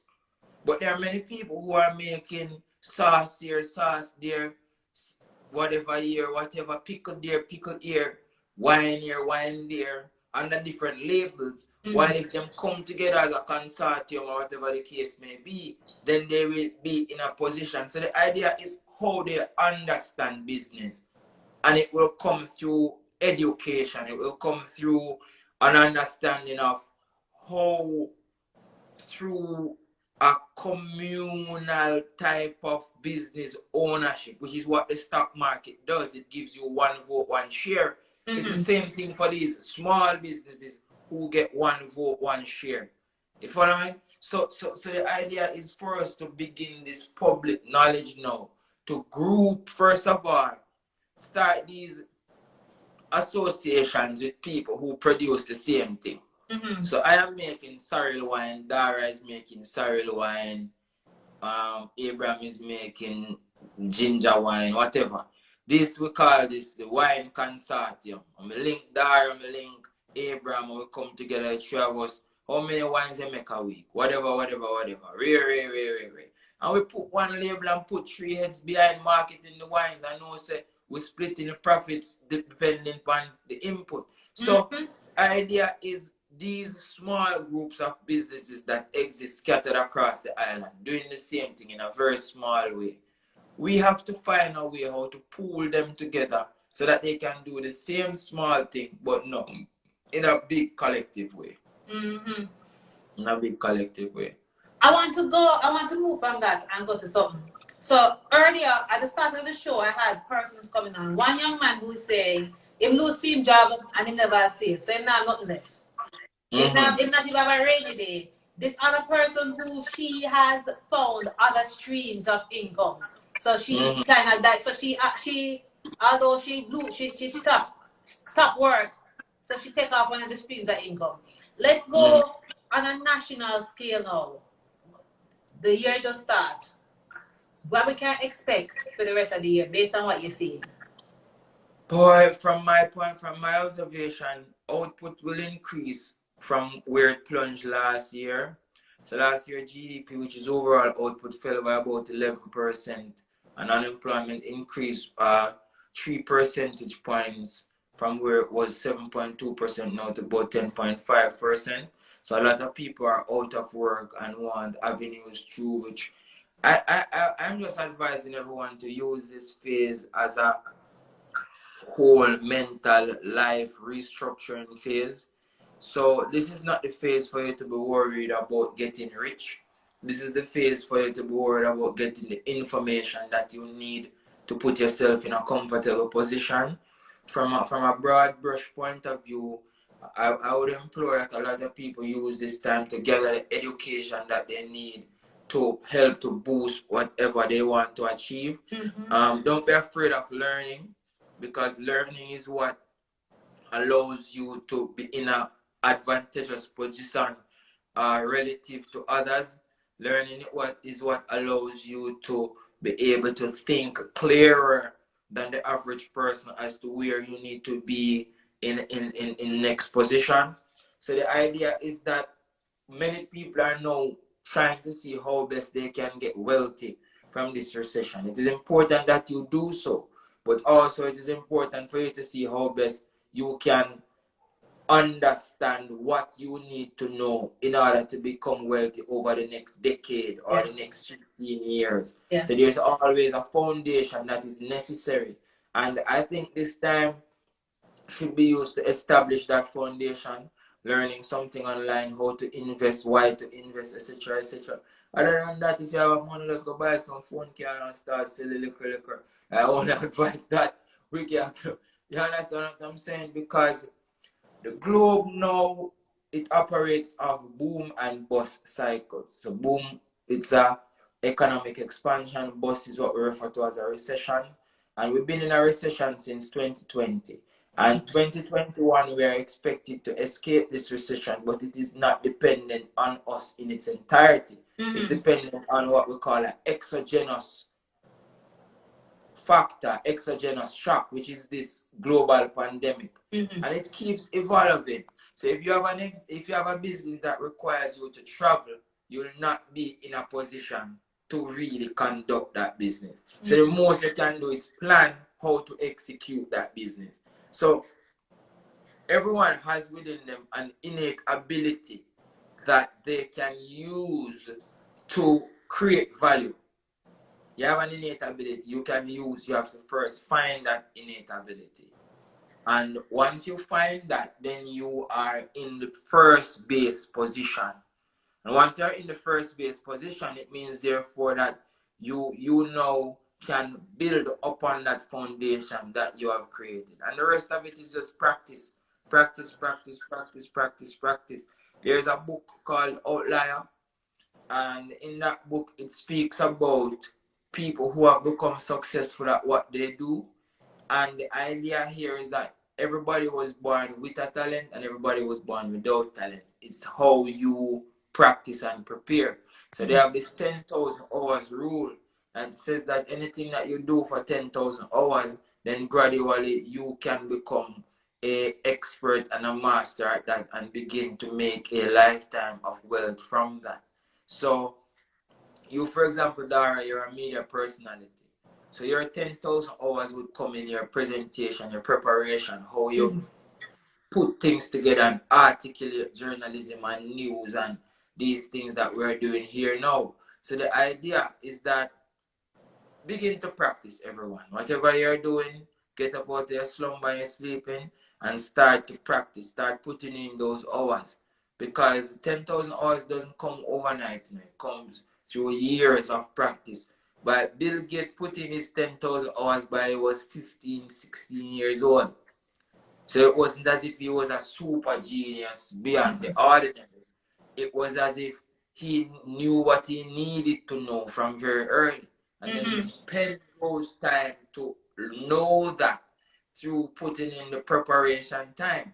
And it's the same thing. Everyone who does that, Usain Bolt put in his 10,000 hours through running and training, and he went to the first Olympics and didn't qualify, but he came home and he began to practice even more. He switched from the 400 and 200 meter to the 100 meter. So you require that restructuring because you can be the best at something, you know, but you have something where you're better at, you know. And then you even know so you can buck your toe. And then you even know so you can buck your toe, and you will buck your toe, but it's not to stay down, but it's to get up and continue. Yeah, because it's all, there's nothing that in you do in life without hiccups and errors. Because life itself is a trial and error. Yeah. So from my point of view, that is why I'm not afraid of attempting. Because the only person who can limit me is me. So people always try to put artificial barriers in the way, because sometimes coming from your understanding, people don't really realize what you are trying to do. So it's not as if that they are trying to block you. It's just that your ambition is beyond what they can fathom. Their ceiling, so to speak. Whether the ceiling is for themselves or the ceiling is for them based on their expectations of you. So it is up to you now to go back to your chambers and bring up your personality to a level where you surpass how you attempted it the first time, surpass how you attempted it the second time, surpass how you attempted it the third, the fourth, the fifth time. And then if it is something that you really want to accomplish or to unearth, then I think that you will. All right. Before I wrap up, Andre, I know a lot of people want to go out and they want to take a risk. What are the businesses locally, or what areas locally would you recommend for persons to invest in terms of business-wise? Speaking about value creation, I mean, Jamaica is known for a few things, you know, nothing more, nothing less, and it don't make no sense. So Jamaica is known for music, sports, art, artistry, and these type of things. And Jamaica is also known for herbs. So whatever business they are doing along those lines of art, artistry, natural herbs, health and wellness, and so on, will have it placed in the future once it is done properly. So the idea here is now go for you, man, go dig up some Guinean weed, man. So run the ball field, dry them, buy some plastic bag, $100 for your 100 plastic bag, and put the Guinean weed in that plastic bag and you go sell it as tea somewhere. You understand? Yeah, because you know, some people see them and do them something and say, watch a madman, they just walk around and pick up weed. But then you know the thinking behind it, the value of them something there. These herbs now are beginning to have strong medicinal and nutritional, nutraceutical values. So these herbs now, because we are in a health pandemic as well, people are uncertain about the future and want to increase their life expectancies and their health. So a lot of people want to be able to do simple things that are big solutions. You understand? So that is the key, you know. The man who sell ice cement, you know, a source of ice cement the man selling, you know. Across through the whole world, the man sell ice cement, you know. Dollar for one, you know, but when 8 billion people eat 3 ice cement a day, you know. You talk about the value of that. You understand? The man look at the man who sell common pen. Source of common pen, you know, and making at the factory, you know. Source of common pen and send go all about is a small thing. But when you think about doing a small thing that is functional to everyone, then you see the value of what you have created. You understand what I mean? Yeah. So think about the man who made the straw. I mean straw band, but think about the man who made the paper straw. You understand? Yeah. He's just making paper straws. But you need one, as a matter of fact, you need 2 before your doctor done, you need 3. So he's creating a very simple product, but it's a very big solution for many people. And this is what life is about. Life is about finding simple solutions to life's big everyday problems. Yes. Yeah, I mean, I'm just there, listen to you, and in my mind, I say, okay, we need to find a solution there. Because, yeah. And once you begin, because research is explorative, and exploration is unbounded. So it will bring you vertical, horizontal, lateral, it will take you in spirals.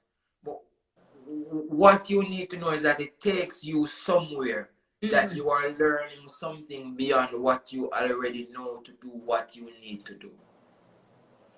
So, Andre, persons watching now who may be worried, especially now with everything that's happening, as I wrap up, what would be your advice to them right now? What they need to do? Get up tomorrow, go out, start thinking, keep your mind active, start reading, start researching. Do not underestimate the power of education. Do not underestimate the power of knowledge, because it is the knowledge that creates the threshold, the boundary between the haves and the haves not. So people will get up, come realize no for them from where they hear them. Oh, amount of people may say rich and not going on school and them fully done. And what if a nonsense when I say youth? And you say, look like them people are finding themselves in a real crisis and they will pick up what go on. But I can understand where they are coming from, because they are looking for a wholesale riches out of wholesale education. But wholesale riches from wholesale education is not necessarily key. It's really wholesale education for you to understand yourself in a retail way. You understand what I mean? So people are looking at education as this thing where when you're done, you go become this Donald Trump or this Warren Buffett with this zillions or this Elon Musk. Yes, it comes through education, but what you learn is really the foundation. What you create or what you voyage to learn outside of the standard framework is you, and that is what will allow you to create your wealth and your profit. So I would suggest that we start thinking about life in that way from now on. Thank you so much, Andre. I mean, you come on, and I appreciate it. Thank you so much. And of course, it's a pleasure, Dara. Abraham, tell me say you soon link up to do some more financial advice. Yeah, we have to, because I had a show called Sense Make Dollars, Living in the Positive with Knife, and then I had this Gleaner briefing that I used to write, but I realized that all of that has been somewhat redundant in such a way because the world is now transitioning. So we're thinking of a new futuristic type of show that we're going to see how best we can produce and bring to life, where it really puts the average man into the picture as to how best they can position themselves to take off. So it will be good. It will be good. We have a good producer as well who is working with us. So hopefully when we get a chance to launch this, then people will find it as something that can help them to become what they want to be. Street side solid, so to speak. We need it. We need it. We need that financial literacy. We need the education, Andre. We really need it if we're gonna move forward. Yeah, it is important. It is important. Blessings to your listeners as well. It was good being here speaking to you. And you'll see more of me, man. Yeah, man. Listen, anytime. Listen, for me, money, we're in it. We're in it. You see what I'm saying? Yes, anything money, we're in it. We're in it. For me, riches, we're in it. You see it? You know, some pickups that are trending from where they people just love money. And I'm not necessarily a lover of money. I'm really a person who like to create new ideas, fresh ideas that for example, money probably can spin off from. You Uh-huh. understand what I mean? So you have some people now, them not share idea, them come like a person in your class and believe say a 1A can get in and them feel say, okay, teacher give a 1A. So them no one share no info. You all ask them, so what them teach yesterday? Oh, you know, say, I want to teach yesterday again. Me in a class, but me need to pay attention, you know. Yeah, you have people like that in a Dara who are very selfish in their approach towards knowledge, in their approach to understanding of markets, in their approach to just doing business in general, learning and doing business. And this is a very selfish way because growing up, I always realized that the more I taught, the more I would learn. So when I have my class and my peers in my class, it was important for me to learn the material before them. So that means that when I'm teaching them, so come you could have tap your class as an example, you know. You can't tap your class as selfish with information, you know. Yeah. Because you selfish with a little bit what you think you know. While you have a big class of 40, so 39 somebody knows something where you don't know, you know. You understand what I mean? So in sharing the information, you're now able to unravel these problems. Yeah. And when you unravel these problems, that now will add to your knowledge threshold. You following? So if you leave it up to yourself, you're only at your threshold. But when you incorporate others, you get to increase your threshold. And that is the key. That is the key. Thank you. Thank you so much. So much, Andre. And listen, when as you said, when you're doing the launching, let us know. Let us know. Yeah, man, definitely, man. Definitely, because it's going to be very user-friendly. That's what we're going for. All right. Big up yourself, Andre. Thank you so much for coming. Blessings and love, Dara. All right. Take care. Everything. Yeah. All right, so we have long lives, and we have really long lives. I'm not even know, like, I enjoyed every minute of tonight's live. I know so to learn all about things tonight. I have to ask. When I say we have to ask Christ, we know so to learn a whole heap of things tonight. We want to apply all the knowledge we want to get tonight. From Abraham, remember to go and download this book. You can't go wrong. You cannot go wrong. Go download the book. And you start on your journey because, as that was said, we have to start 2020, we have even 2020, 2021, we have to own it. We have to start owning it financially. We have to get, financial independence. So, guys, thank you so much for coming on my live tonight. Hold on, I see a request here. I